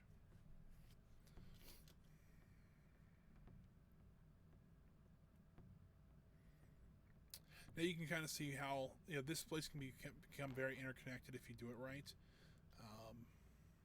But it does take a little bit to do so. You know what?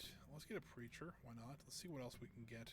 Not really much. All right. Well, let's actually move this guy to the front and hit set sail. Yes. All right. Cool. We got a stockade now, so we do have a little bit of defense here at Fort Orange. It's a little more of a fort now. We could, you know what? Let's get a wagon train. Build the wagon train here. It'll take a couple of turns, but that's okay. Let's start exploring up here a little bit more.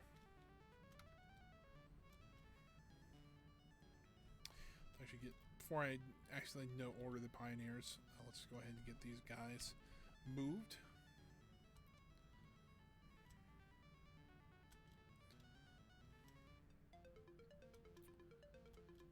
So we're just going to clear all these out.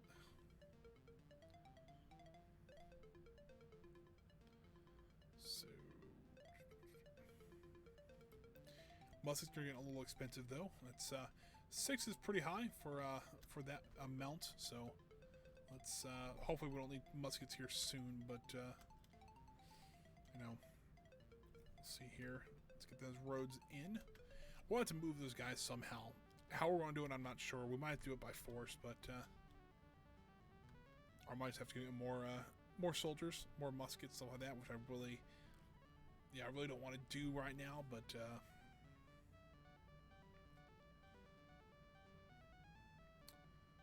they're back up to 50%, so we're gonna do ore miner there. We'll just have this guy go out and be a colonist.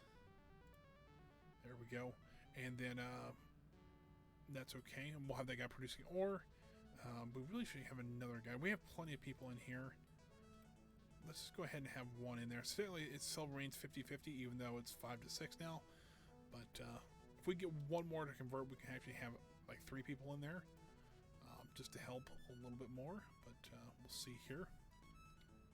We didn't explore that one, did we? No, we did not. Fur trappers, nearby lands. Nah, not too bad. We get another sundial and a village. That sundial will probably be like one person that's desperate out there, and we'll have to somehow bring him back from the very top of the map down to about 3/4 of the way down. That's usually how this game plays.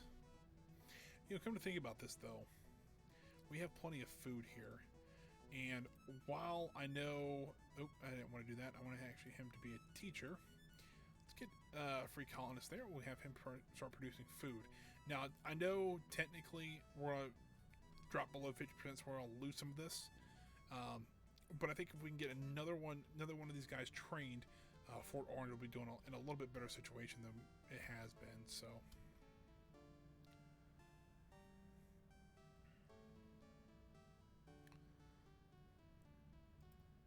ooh, that's not good. Dump a bunch of tools in the harbor there.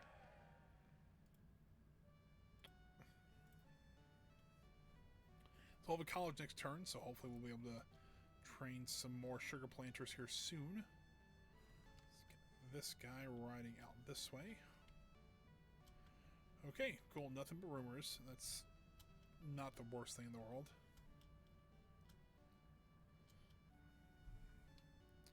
Let's have this guy, though. Let's go straight up north and plow clear that.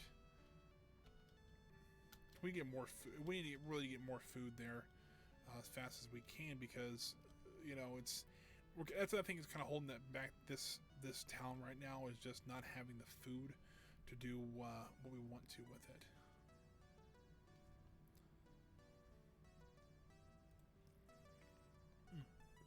So now we have this little wagon train here. We can actually load this up with different materials and have that sent up to New Amsterdam so we can sell it at our customs house. So that was kind of the idea behind that. Let's get a printing press going on down here. But we have a college now here, which is even better. Go ahead and just build our university. University will allow us to train veteran soldiers and more statesmen, which we really do need some more statesmen right now. Let's get this guy planting sugar. Have this guy be a teacher. And we'll have this guy right here. Lucky day here. He produced sugar. Now, fair enough, it's going to drop our thing back under 50%, so we'll just have to double check and make sure we have enough food for a little bit. But we should be just fine there. And essentially what's going to happen is these two are going to produce sugar, or once these guys become sugar planters, we'll have the third guy go here, and we'll have all three of them ready to go.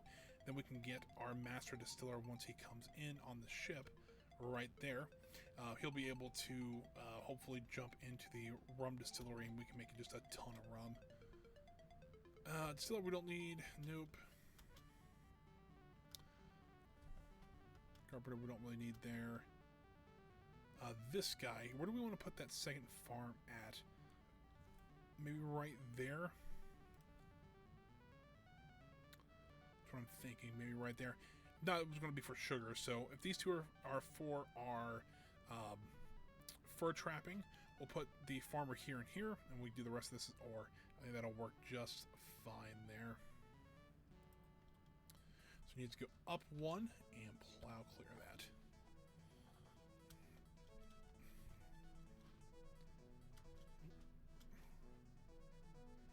Preacher or miner for orange. This guy needs to go to New Amsterdam. Boosh. There we go. So when we get back to New Amsterdam, we can actually unload that guy with all the silver and stuff like that, so we don't have to worry about it anymore. Let's do this. Go to the wagon train. We can unload all this. Hopefully this turn we'll sell all that off and we don't have to worry about that anymore. Let's get this guy go back to Europe. We might need to go buy some more tools here shortly. I don't know quite yet. So I bet you at least one of our pioneers is running low on tools. So let's get him going back. I don't think we really have any orders for anybody right now. We're kind of waiting on people getting trained. That's kind of a thing you gotta wait on, which is unfortunate, but it does happen quite a bit. Let's get this going. No orders on these guys. And that's what kind of things. It's like we have all these experts ready to go, but sometimes we just don't have the food for it.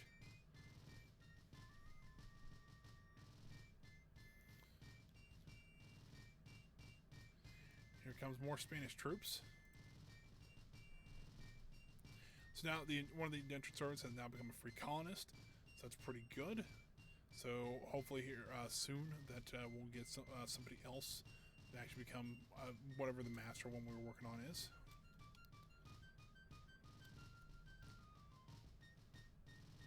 You know what we're going to do? We're going to start moving these guys out here. So something you can do, since these guys are starting to surround our towns, what I'm going to do is I'm just going to create a road of people, essentially. Let's fortify all these guys out here. I'll keep that guy there. So if we ever need them, we can just unfortify them. But this will allow us to keep that road open. Put the sugar in there too. That'll allow us to keep this road open, and so we can keep our trade going back and forth, so we don't have to worry about it. Then we don't have to tell everybody just no orders, no orders, no orders over and over again. We don't have to do that anymore. So that'll be a little bit easier on us. Goes back off to Amsterdam. This guy's, I think, right around the Great Lakes now. So let's have this guy out here and hit fortify. No orders for that guy. No orders for that guy. Fortify him there. This guy we want to fortify there so we can keep our road open. But now I think We do. No, we just got one extra food right this second, so we don't really want to worry about that too much. What do we want to do with this guy? Because we really need to move these guys out of the way here. Is there a way we can... I know we can't attack with that guy, but I didn't know if we could talk to him with that guy.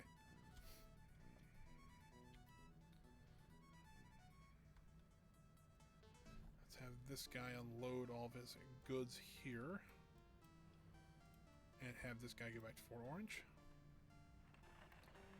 That works for that guy. And now you can kind of see how much faster this was to get through a turn. So... works out a little bit easier that way. So we're visiting some of these villages around here. Fur traders, nearby land. Looks pretty good. They're probably like close to like Ohio or Michigan or something like that up in there. Let's get this guy down here to plow clear that land. So we can probably get a little more food now. So I'm looking at 3 food still, and that kind of worries me.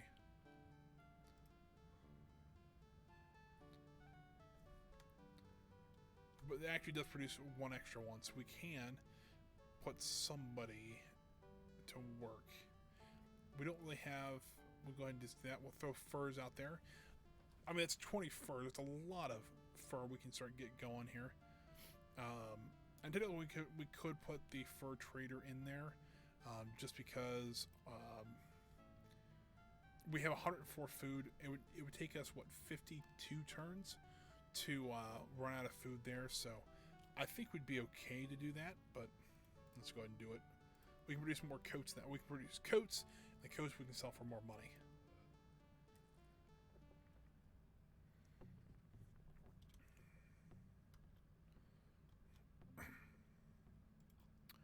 Don't have anything else to load up on here. It doesn't look like it, so we'll go ahead and send this guy back to New Amsterdam.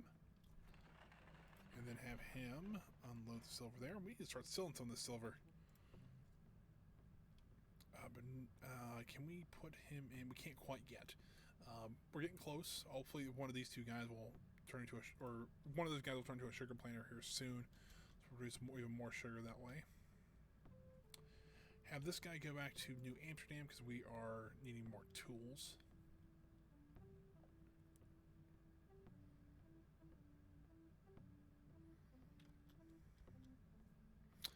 Alrighty, can we recruit anybody? Not really that we need. So let's go ahead and just hit sail. Have this guy go back. So we finally have all of our people from the Fountains of Youth to Peter Munit now, which I believe is the Indians no longer demand money for their lands. So if we want to expand any more, we'll have plenty of we don't have to worry about money then. So there's that guy. He does have 40 tools on him, so we probably should have got more while we were there, but we got 40 tools there. It's no big deal. Order for that guy. Nope. Have this guy go back to Fort Orange. We'll pick up some more silver and furs and coat. Well, actually, we have to just do coats and silver. But that's okay. That's no big deal. Who do we want to go for next? Ferdinand Magellan would be nice. I'm kind of torn between these 2. George Washington's really good for later, because what happens is if you get attacked for some reason and your guy's just a regular soldier, he's not a veteran, if he wins the fight, he actually automatically becomes a veteran. So that's a really good way to actually get indentured servants up to your just regular colonists that way. It's a real easy way to do that. But yeah, I'm going to go with Ferdinand Magellan, which I believe he actually works with your ships and makes it faster between the old world and the new world. So that kind of helps. Let's get a newspaper going here, though. Let's go this guy up with silver and coats. So one of those guys has now become a sugar planter and a farmer. Funny enough, they just kind of flip-flop those guys. So that's okay, though. We can do something like that. Have that guy go there. Make this guy a farmer there. We want to move this guy down to the big sugar place so he can make 16. But we still want to keep... let's see, this guy. We need to actually move over to a colonist. trying to think here. We do need to keep that guy in the college so he can keep producing, or help with that guy train a little bit faster. Once we get this up to 8 people, and it's down to 5, I'll actually move the distiller over there, so I'll keep producing a lot more rum that way. We really need to start producing a lot more Liberty Bells too. The more Liberty Bells we can get, the better, just because we can... Okay, the faster we can get Liberty Bells up, the faster we can get people in our Congress. That's kind of what we want to do. But we just happen to find a desperate survivor in, like, the northern Canadian provinces, and yeah, I don't think he's going to be able to make it back, but we're going to try. We do have a farmer out here, right? So we need to keep an eye out for that farmer up here. Let's get this guy completely loaded. He is. Let's have him go to New Amsterdam. Drop all those off. Run our pioneer back down to Fort Orange there. Have this guy start heading towards New Amsterdam. It's going to take him a while to walk. Let's just be honest here. The Spanish never... you know what? I'm going to ask them to withdraw. Ask $300 bucks. They're going to move all their people out. I'm okay with that. So you see here, we don't have any more Spanish around our towns. I'm happy with that. We actually have almost $3,000 now. We probably sold a bunch of that silver, and that's why we have so much now. We look here. Yeah, we sold some silver here. So yeah, I would say that's probably why. So yeah, we probably don't have to worry about too much money right now. Oh, that's... Dang it, did I just clear... I did, dang it. Oh, cool, it just finished automatically there, so that's even better. Let's do this. Oh, French. Withdraw your forces, please. Give me 150 bucks. There you go. And now we have no one around our towns anymore. If they come do it again, I might just say, hey, move or I blow you up. And if they say no, I'm gonna go blow them up, which is a little bit easier. And kind of show you how combat works in this game too. So, you know, it's not too awful bad. This actually has been a really good game so far. I'm a little surprised. There's not as we're not struggling as much as I should say. So, let's head down this way and grab that sundial. Let's see here. You know, build a road straight across here. It's still one short on food, which isn't great.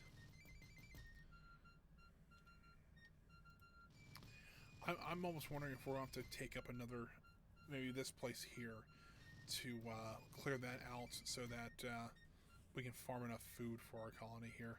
That's what I'm kind of concerned about right now, but I don't know quite yet. So this guy, we need a road going here. Let's see here, and let's get this guy. It's going to be a colonist again. Let's hopefully this guy can produce 6. So now we have enough food for our entire colony, but it's still not producing enough. And I'm wondering if I might have to put a 3rd farmer there. I did not plow clear the center of the town. I do need to do that. I just realized that I didn't, so I was kind of curious if I had or not, but you know that would make sense. We need to do that, and hopefully that'll take care of some food. There we go. I think we finally have all of our Fountain of Youth people back. Let's see here. Did we put a road here yet? We have not. Let's go ahead and actually have this pioneer go back to town, and we'll have him plow clear that. I'll have him go to Fort Orange.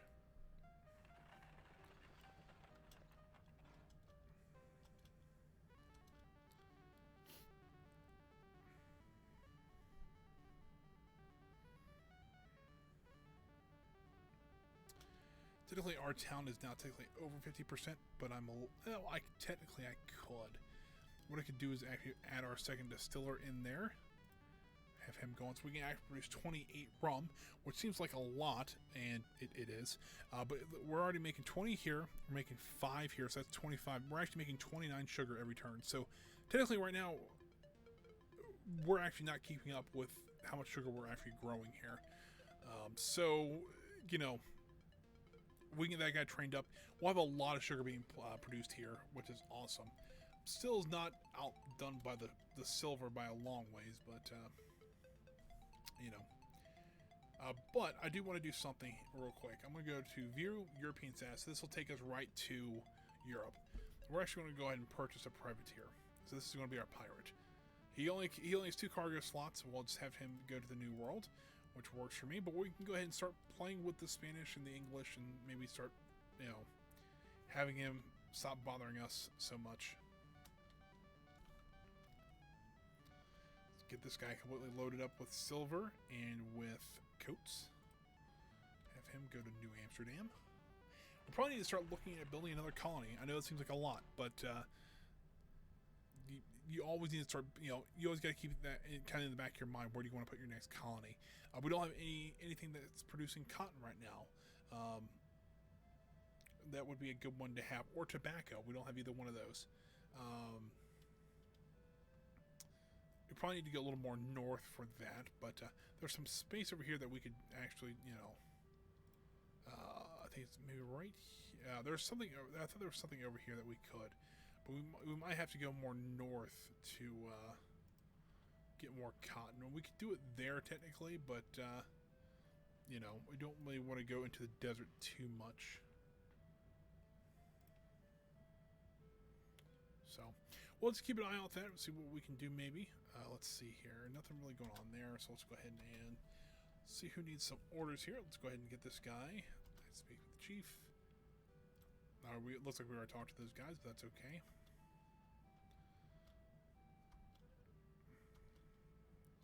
Looking for our pioneer in town. I don't know if we've already told him to plot clear this area. It's very possible we have, but you know, just want to make sure that we have plenty of the food's kind of the issue there, and that's where we're kind of cool.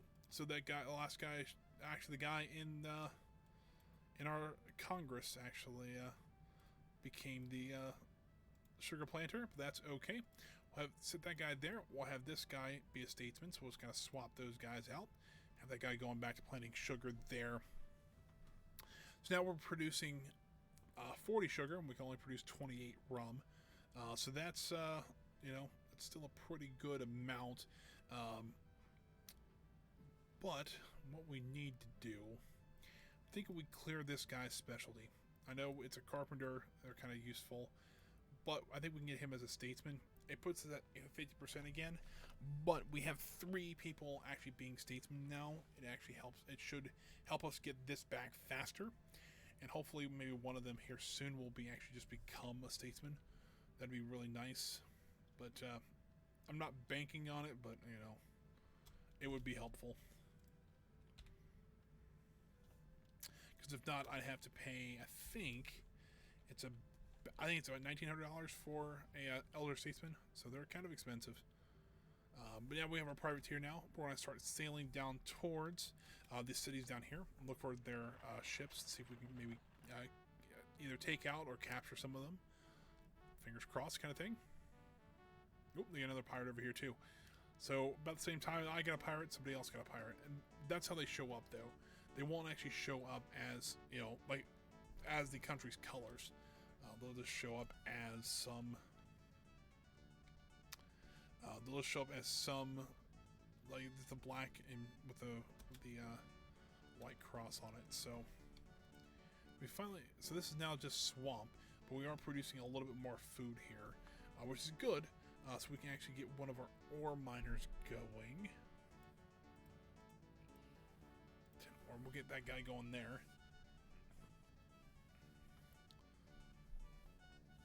Let's see here. Coats we can take, and silver we can take. Awesome.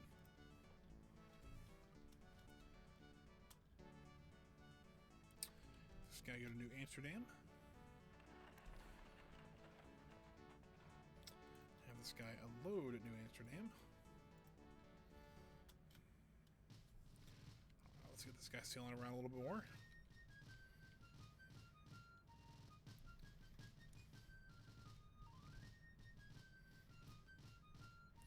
So what I'm thinking here is I could probably take...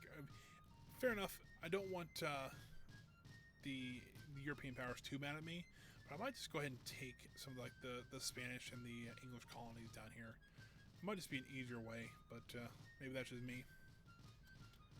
Let's see here. We don't really need to do something like that. Let's see here. So this guy, I need to plow color one more time to actually get the city plowed. So that'll help. So that guy's out of tools now, so he'll need to go back to Fort or Amsterdam. Except our wagon's here, so we actually can take. Can we just take something like that? We just want to take 60. Go. So I'll have him take the 60 tools back down to Fort Orange, so that I can just walk into town, grab his tools, and then continue work. I'll work a little bit easier, I think. The privateers are also another reason why you want to have like one exit, so go right from town to the ocean, like open ocean. It's because of, if they're still in these waters here, pirates can just attack them. So got to be a little bit careful with them.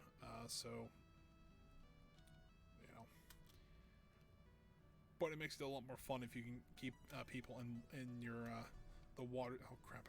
I told the wagon to stay in New Amsterdam. That's not good.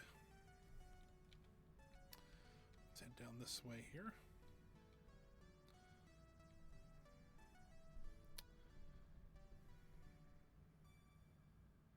I'll show you how combat works too. I think with the privateers it'll be a little bit easier.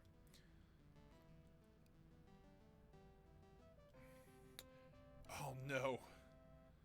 Oh no.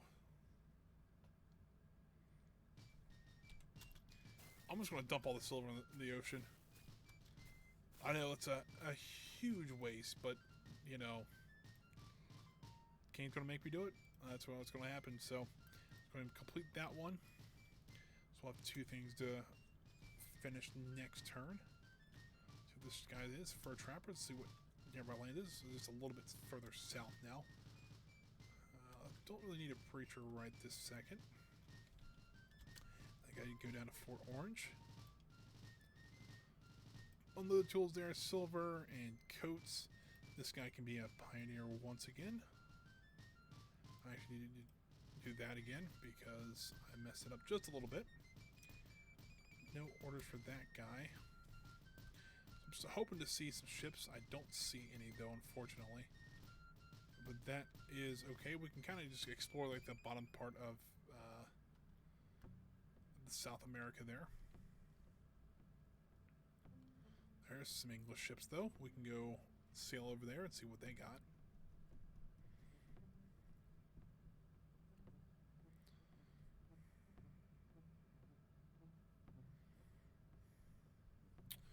Let's go ahead and zoom the colony here. So they got the newspaper done, so they're producing more Liberty Bells. Crap, that's not what I wanted to do. Let's get that guy loaded.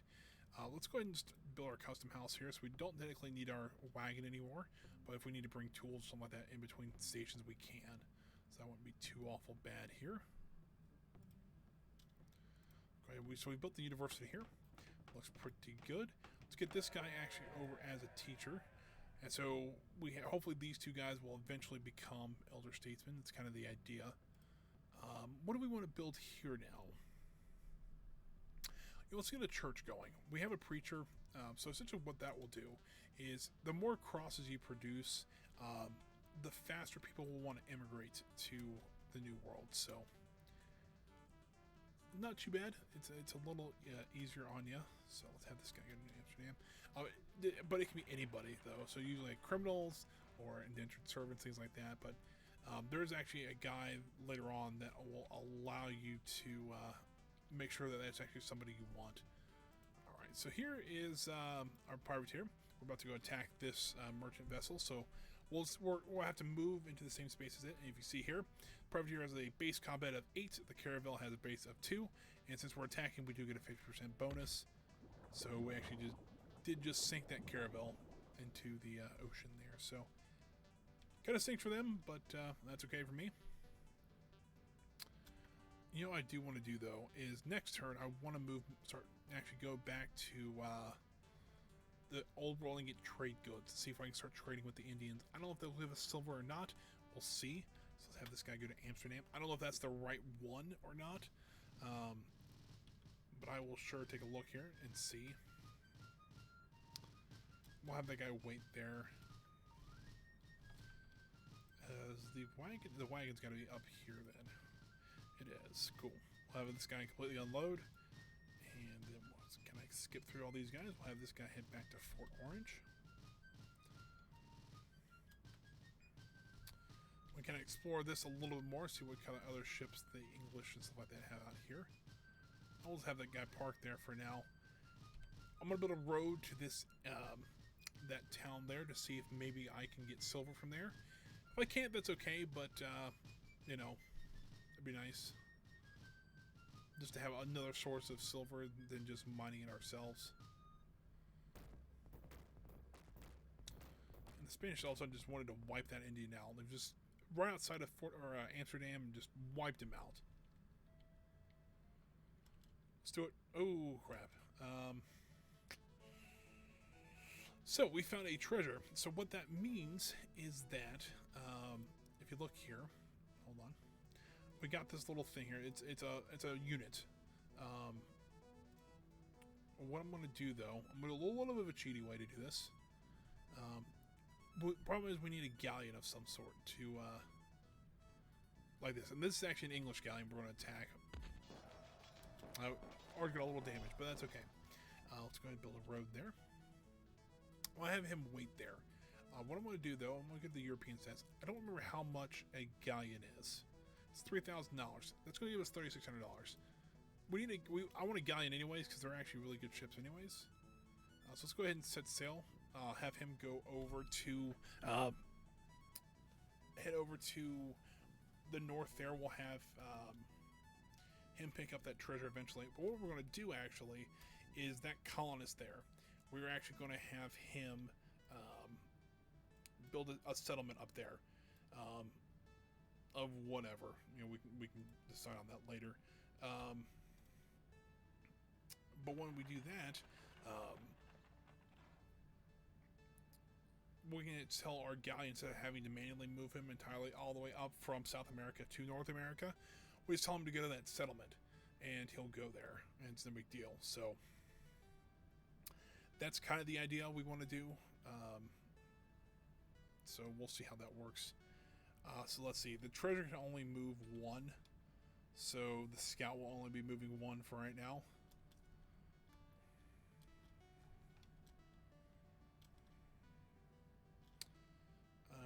Unload him real quick.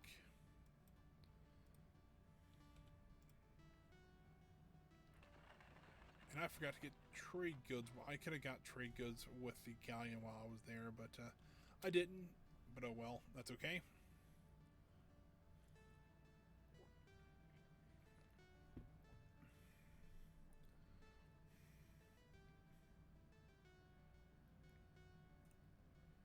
There's our galleon. Move this guy one. Move this guy one. You see how kind of tedious they can kind of get. Actually, I think our galleon's going to get there before our guys are actually at the ocean, which is, you know, it's a little bit unheard of, but not too uncommon, I guess. Let's get this guy loaded up completely. You know what? Let's leave that there. Let's take some fur. There's a lot of fur there that we can sell. Let's have this guy move down one. There's that. No orders. So our pioneers completed that road, so should be some pretty good timing on the trade goods, hopefully.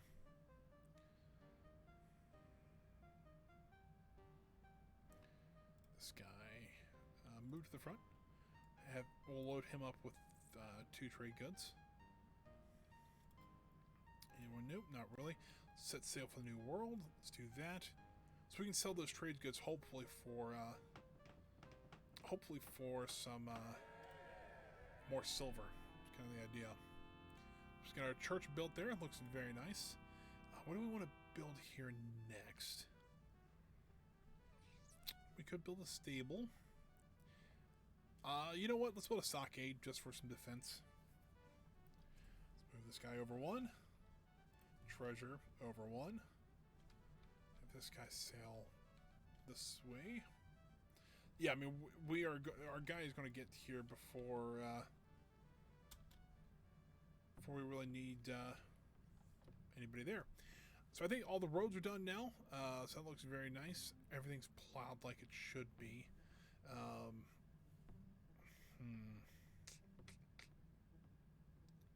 Still not producing a lot of food. But what I'll do is I'll make him a statesman. Hopefully we can get these out to 50%. If that's true, we can start. You know, we can just kind of barely scrape enough food together. We can get hopefully get enough, people, or hopefully enough food so we can actually have the people we want to there. Kind of the idea. Have this guy go to Fort Orange.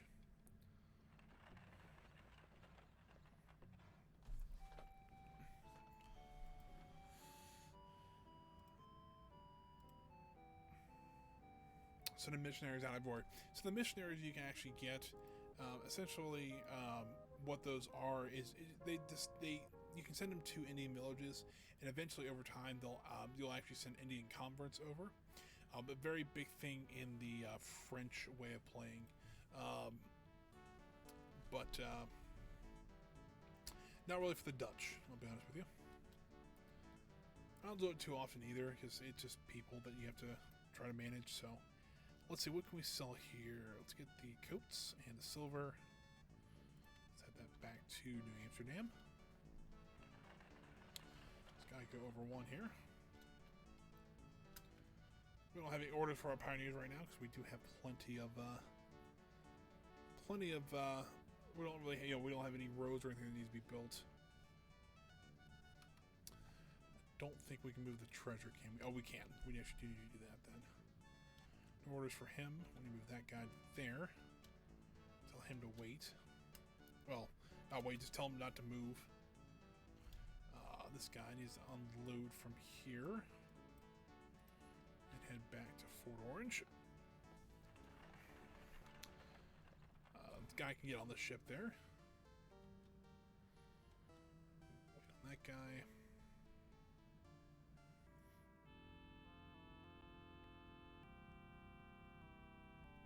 Oh, so the English and the Spanish are having a war of religion here. That they burnt down the Spanish missionary or Spanish mission, and then put an English one up. But we got a new statesman. Awesome. Let's go ahead and have this guy be a colonist. Now what I'm going to do is I'm going to put this guy in here. I have no faith that he's going to become a colonist from a statesman. It's one of the hardest things you can learn in the game besides the veteran soldiers.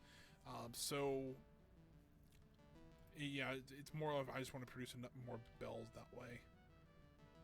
New Amsterdam.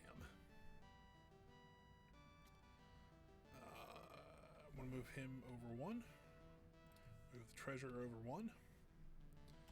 Let's wait him there. Wait there. So we're only going to make $200 off that, but I'm not, it's kind of the whole thing is that if you don't, you have to ask the king for a ship, and he takes half of it plus taxes, and so it's almost a little bit of a slap in the face. So I just you know what? Let's just also let's get that guy off there. Let's say I do need a fur trapper person down here. So I'll leave that guy there, but this guy, I want to unfortify this guy, have him go to New Amsterdam, and then this guy here, I will move him down and have him fortify that road. Now I can actually move this guy into becoming a new statesman. And yes, this guy eventually would, but it would take him a long time to do so. So, I just kind of think it would be better off if we you put another colonist like that in there. We also have a lot of indentured servants, which is, not ideal, but, we still have them. Almost got the trade goods there. Let's go ahead and get this on the ship here. Why can I not? Because I have to build a town, I think. Let's do this. Oh, let's click on this guy. If I hit build here. Are you serious? I guess we're moving everything down a little bit.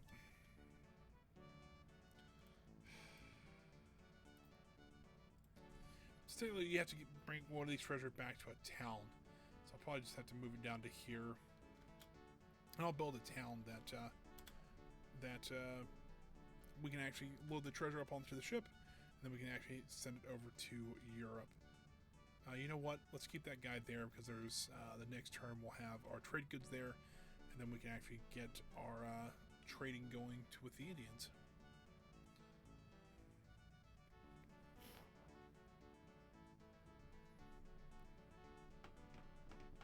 Alright, cool. Don't get on this next ship because we could use another free colonist. Another free colonist. Anything else? We'll just tell these guys don't get on the next ship. When our galleon gets over here with the treasure, we'll have them get on that ship. We'll have 4 new free colonists we can use to train. Ooh, we got a Ferdinand Magellan. Yeah, so the movement allowance of all naval vessels is increased by 1, and the time to sail from the west edge of the map to Europe is shortened considerably. So that's awesome.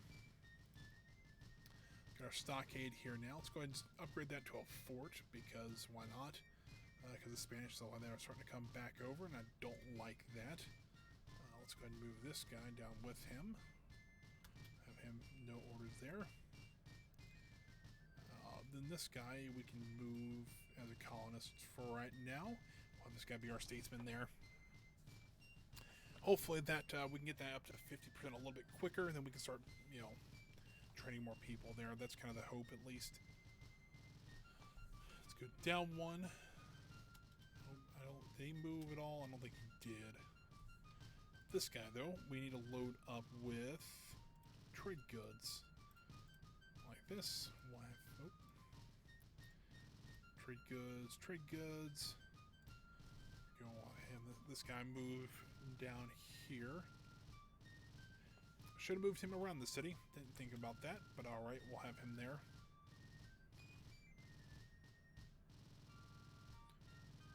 Kind of the hope that, kind of fingers crossed that we'll be able to get that, or hopefully the Indians will have silver to sell. So we'll get Jean Dewitt. That's the big deal.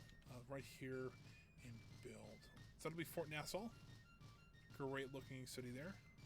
Let's go ahead and get our galleon in the port here. I think that's how this has to go. I swear that's not how this usually goes. But maybe it is. I don't know. Dang it! I hit no orders on the old treasure there. Dang it! Or on the wagon. So hold up. My question is, what happened to the treasure then? I am confused.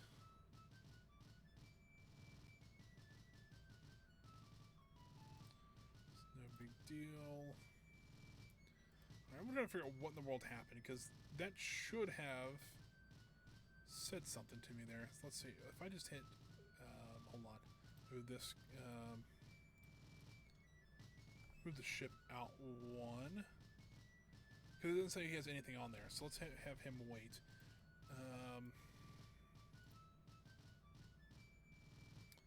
Let's go ahead and abandon this colony here. Scout. So right, the Dutch treasure is still here. It might just because it's full. Didn't think about that. Since it's technically a full vessel, it would be. All right, let's. Technically, since it needs probably all 6 slots for that treasure, since I had a guy on there, it wouldn't let me do that. So that makes sense. I'll just come pick that guy up here in a little bit. Let's see here. We'll do that. Why not?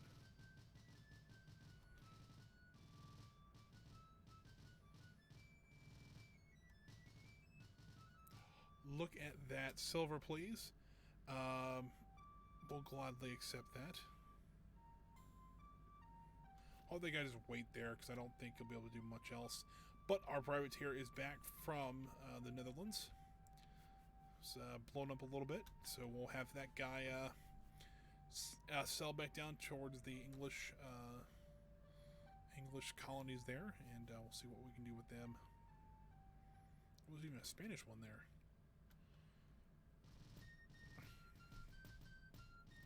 If we look here, this guy. Oh, let's see if we can trade with these guys again. Okay, so we can't trade with them right now. We'll have to get something else from them to trade with. If we can get some more rum, I mean, rum's not a bad one to do. Or tools, we can do that too. There was a Spanish one there. It is a Spanish ship. So let's see. So now he's, he's got only attack power 2. But since he's carrying something here, he's already got a -12. So what do we get? We stole 6 furs from him and sunk his ship. So let's go ahead and have that guy go out towards Amsterdam. And since that guy can take care of himself, $80 is not too bad.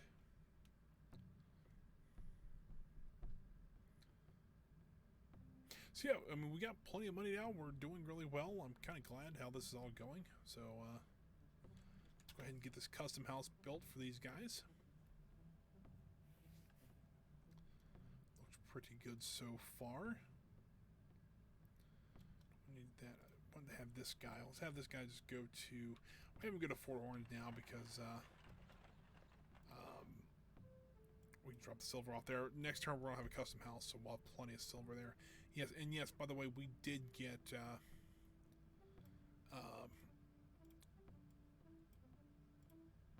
we did get 100 silver for $200.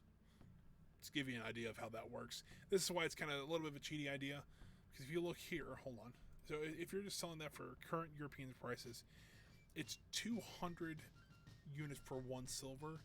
So it's what, $2,000 just for that silver, and we paid $200 for it. So yeah, you can get a little bit, a little bit more than you asked for there. So, but now also a little bit of a cheaty way to get those tools, because they said they would trade for tools as well. So what do you do? That one we needed to get our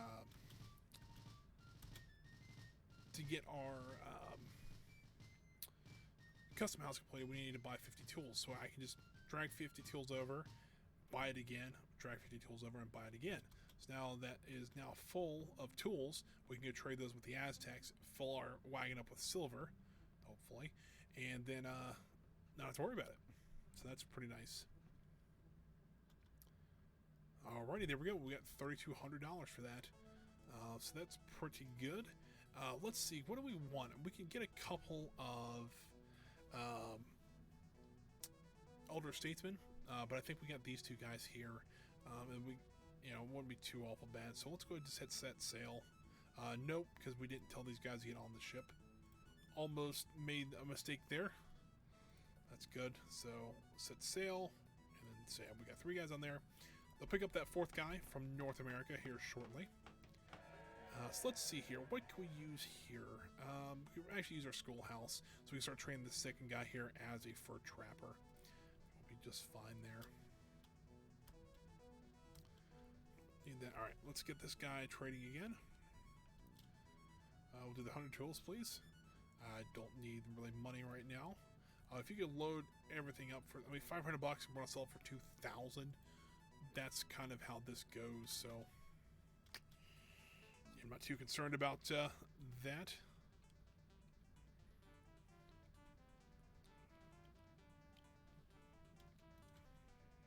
Funny enough, in this game, to explore waters, the privateer is actually, I think, the best explorer, which is hilarious. But there's some English shipping there that I think is going to meet a pirate here shortly, which is kind of nice. We actually do need to do a lot more exploring, though, so Looks like we're throwing a bunch of coats in the ocean here. Like we just get a lot more money there. We're actually over $11,000 now. So yeah, I got a feeling we're not have to worry about money too much. Or we don't have to really worry about money much anymore, which is fine. Just gonna get this guy. We'll go ahead and trade with the village. Trade goods. Sell those. Those are plenty. Silver, please. So we're gonna give us 100 silver for 167 bucks. And this is why the Aztecs are broken, because if you just keep doing that, I mean, now we have 200 silver on there that we can sell for what? They're 100 silvers. So for 4,000, we bought it for 600 bucks.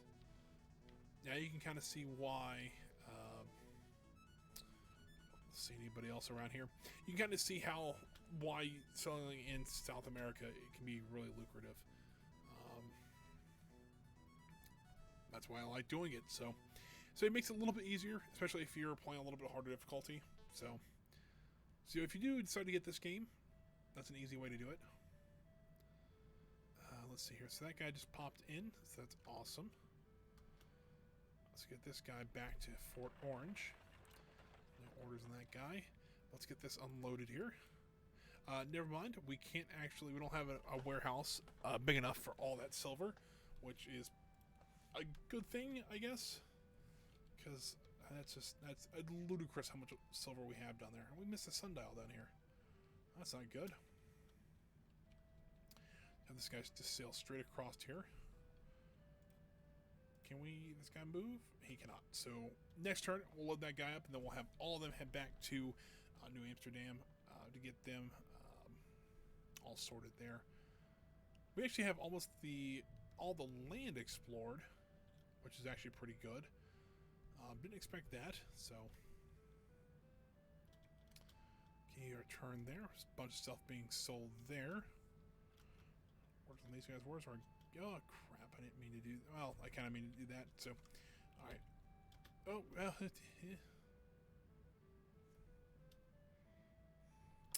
Actually, I sent the whole ship back to Amsterdam. Didn't mean to do that. So it's gonna be a little while longer on that. It does happen. I mean, if you get, oh, there's a caravel there. Might as well just sink it, because it's English. We don't care. It does every once in a while. If you type or if you go through it too fast, you can accidentally hit the wrong button there and just accidentally hit the wrong button. So. Alright, Zoom colony. So now we produce a fort here. This fort will actually now fire upon any ships that are passing by that are not friendly. So that's pretty nice for them. We do need to get a second port going, though. And I'm thinking... I'm trying to look for I'm looking for, like, plains like this. That's way too far south. Let's look up north here more.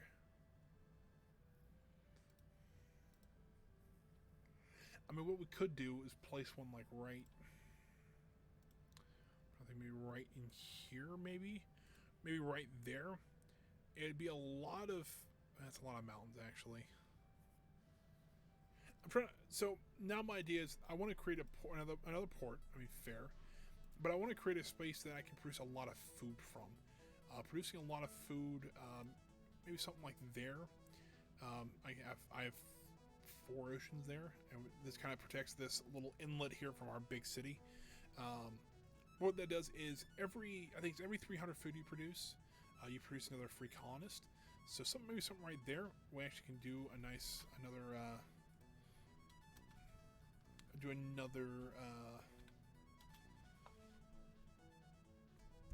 new colony. So I'm going to go ahead and start getting our pioneers up there. We sold enough silver here, so we can do that. That's no orders there. Let's have this guy go ahead and just sail around I can't remember what this is called. Like, I know it's not like the southern tip of Africa has a name, and I can't remember what the one in South America is. Cape Verde? I want to say maybe Cape Verde. Something like that. I don't know, but right off the top of my head, but something like that. So.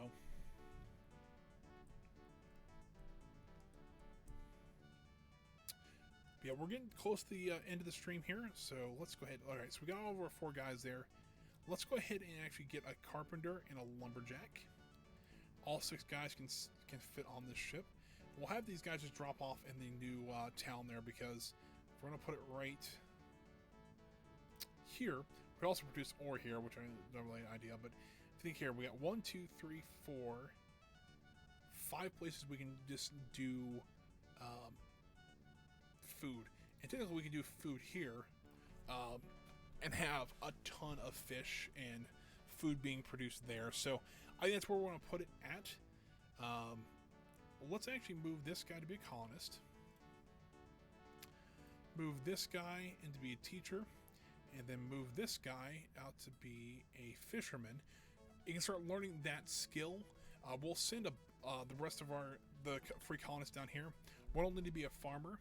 And then we'll need probably the rest of them to be fishermen, to be honest with you. But this guy, I had him go here so he can pick up more tools. Like that.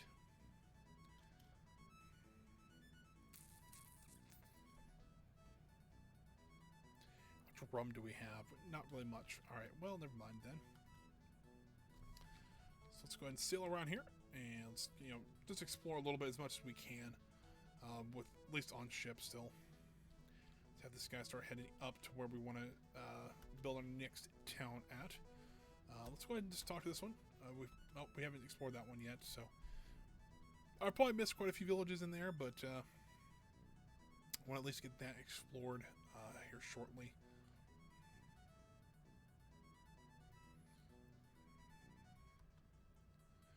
We got a schoolhouse here finally. So let's go ahead and let's get this guy in as a teacher. We can actually get this guy in as a fur trapper. 10 furs, there we go. Now we're all going to lose food, but we have 123 turns to change that. So I think we'll be okay. Let's go warehouse expansion here. Let's just go ahead and do that. No orders from all these guys. I'll have this guy kind of explore out this way. Let's go there. And this guy can go up. Talk to this village. Explore more nearby lands. Have this guy follow the other pioneer up there. And also we can actually put a road there where the first pioneer is. And start building a little... It's not going to be a long road, so... I also want to double check and make sure that... yeah, none of that would overlap. It almost overlaps. I don't want anything to overlap here, because then we take away the resources from one city and give it to the other one. So, put a road there. Let's have this guy go ahead and just sail down this way. Yeah, that'll work. Nope. So, did we talk to that village already? I don't think we have yet, but...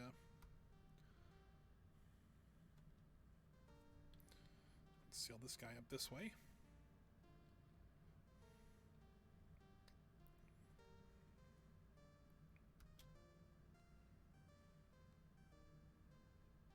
See, I don't think this game will take very many streams to beat.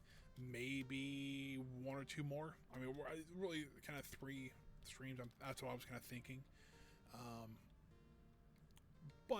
I think it'd be kind of fun to just kind of show this game off a little bit. Just play something a little different. And then I think, I don't know quite what I'm going to do after this one yet. I have a few ideas, so we'll see about that. I might do a couple more days of Minecraft, or a couple days of Minecraft. I think I'm thinking about doing something like that. I've also been thinking about doing stuff like another day of Mech Warrior or Planet Coaster, or maybe alternating weeks. So we'll do 2 weeks or 2 days of Planet Coaster and 1 week of Mech Warrior. Next week will just be 1 day of Planet Coaster and 2 weeks of Mech Warrior. Might do something like that, just for a little bit. Oh, look at that! Both of them came Statesman. Awesome. That's even better. Let's have them be Statesman for right now. Producing 50 Liberty Bells, which is really good, especially for right this second here.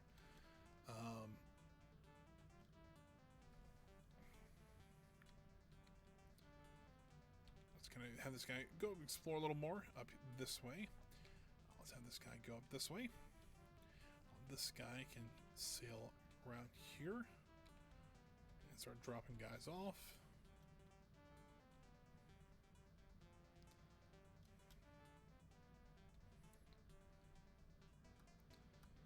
Cotton planters there. Looks good. There we go. Let's go ahead and build our town here. This will be New Holland. Not the tractors, but you know, that's fair. Let's see, Lumberjack. You use 16 there. Awesome. This guy can do 6 hammers there. Let's go ahead and buy the docks because we have the kind of money to do that. Let's go ahead and get this guy back being a pioneer. You know what? We really can't afford this guy quite yet. But once we do, we'll be just fine there. This guy, let's actually have that guy no orders there. We'll have this guy sail this guy down to New Amsterdam. And we can start training him to be either a statesman or something like that, you know. Or a fisherman. We do need some fishermen. There we go, Zoom colony.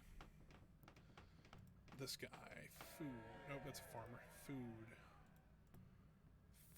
There we go. So, let's get, next one we want to do is let's go ahead and do a printing press. Because this colony, I don't plan on making a money-making one. Look at that, that was quick. Alright, we gotta get a fur trapper here. And you also kind of think about this. I didn't really think about this till now, but you would think if they're trapping animals like this, you would be able to, you would have some food coming in from them. Just a thought, but maybe that's just me. So this is one. The King of England is offering me to sell me 3 dragoons and 2 artillery for $8,400. I'm going to go ahead and buy that. Just to beef up the military a little bit. Because, you know, why not? I mean, $8,400, that was about half of our money we currently had. But let's go ahead and plow clear there. This guy can head down to New Amsterdam. Let's have this guy. Let's have these guys head down to New Amsterdam. It's no big deal. These guys right up this way. Master cotton planters, and they got plenty of nearby land there.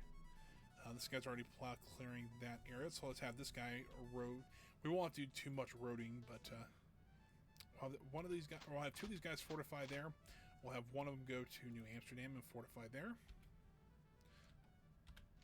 We'll have 1 artillery fortify there, and then 1 go to Amsterdam and fortify here. So yeah, we kind of beefed up our military a little bit more than we did have. So it's a really good thing to see.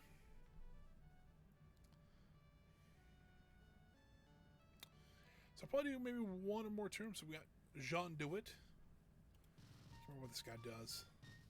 Oh, trade with foreign colonies. We can actually trade with like England and France and Spain now. So not too bad at all. This guy just starts sailing up north now. Let's go ahead and build a road there. Fortify the cannon there. Let's have these guys in order for right now. Actually, you know what? Let's send one of these guys up to the up north more, wherever that place is.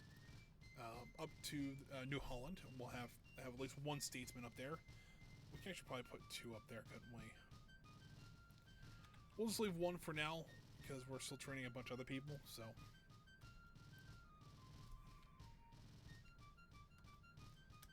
Expert farmers.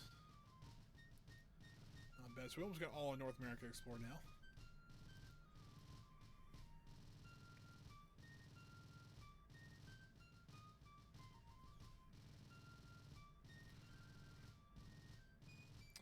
Alrighty, what do we want to do now? Let's go ahead and do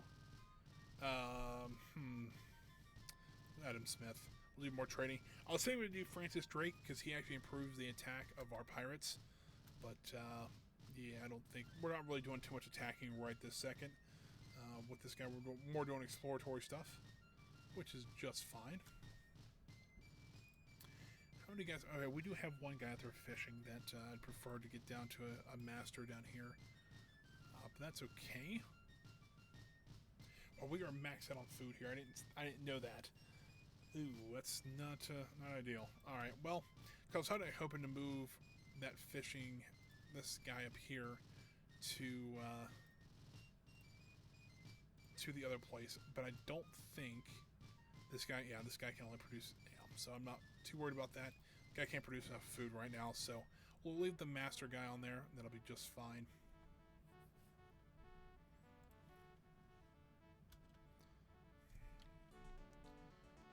Nothing but rumors. All right, well, let's just keep exploring around there. Have this guy go to New Holland. The Indians right in the way there. That's not good.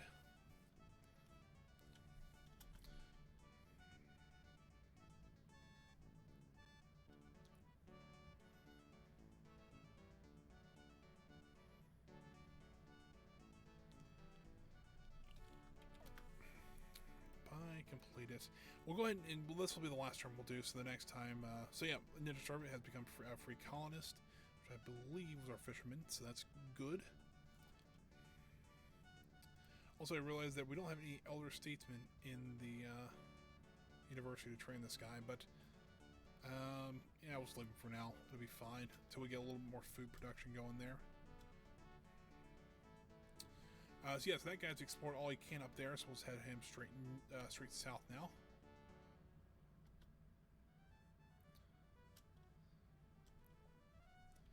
This guy explored a little bit more around the Great Lakes, looks like. That's about where it is. And there we go. So that is, I think, where we're going to end it, guys. So everybody else will do their moves and they'll sell stuff and things like that. So do that, and we'll just go ahead and change it so we don't forget to next time. What are we doing here? We'll do a staple there. Alrighty, guys, we'll save the game here. We're the last one there. Alrighty, guys, well, let me go ahead and pop up my main camera here. So, thank you guys for joining me today. I really do appreciate you guys stopping by. It's a little bit different game, I know, but I think it was it's gonna be a fun little change for at least the next 2 or 3 weeks, or probably next 2 weeks at most. Then after that, we'll kind of figure out some other things. I have some other ideas in mind what we can do, and some other kind of neat things like this we can play. So you guys are interested in that, please just let me know. If you guys are watching this later on YouTube, you can always leave a like and comment. It'd be great to see. But if you're watching this on Twitch right now, I do appreciate that as well. If you're curious how to support me, right now I'm just looking for followers. So if you guys just leave a follow, that would be fantastic. That's all I'm looking for right now. We're at 25 right now, so we are halfway to that goal. We just need about 25 more, and hopefully we can get there by the end of the year. That's kind of the idea. But if you guys are interested in a little more futuristic, more modern games, tomorrow we will be playing Battletech. We're playing MechWarrior 5 again. That's our big robot fighting game that people seem to quite enjoy that one. So if you guys are want to come out for that one, 1 p.m. Eastern Standard Time tomorrow. It'll be fantastic, guys. See you guys there. But for right now, guys, have a great rest of your day. I will see you guys tomorrow at 1 p.m. for some MechWarrior. Bye for now, guys.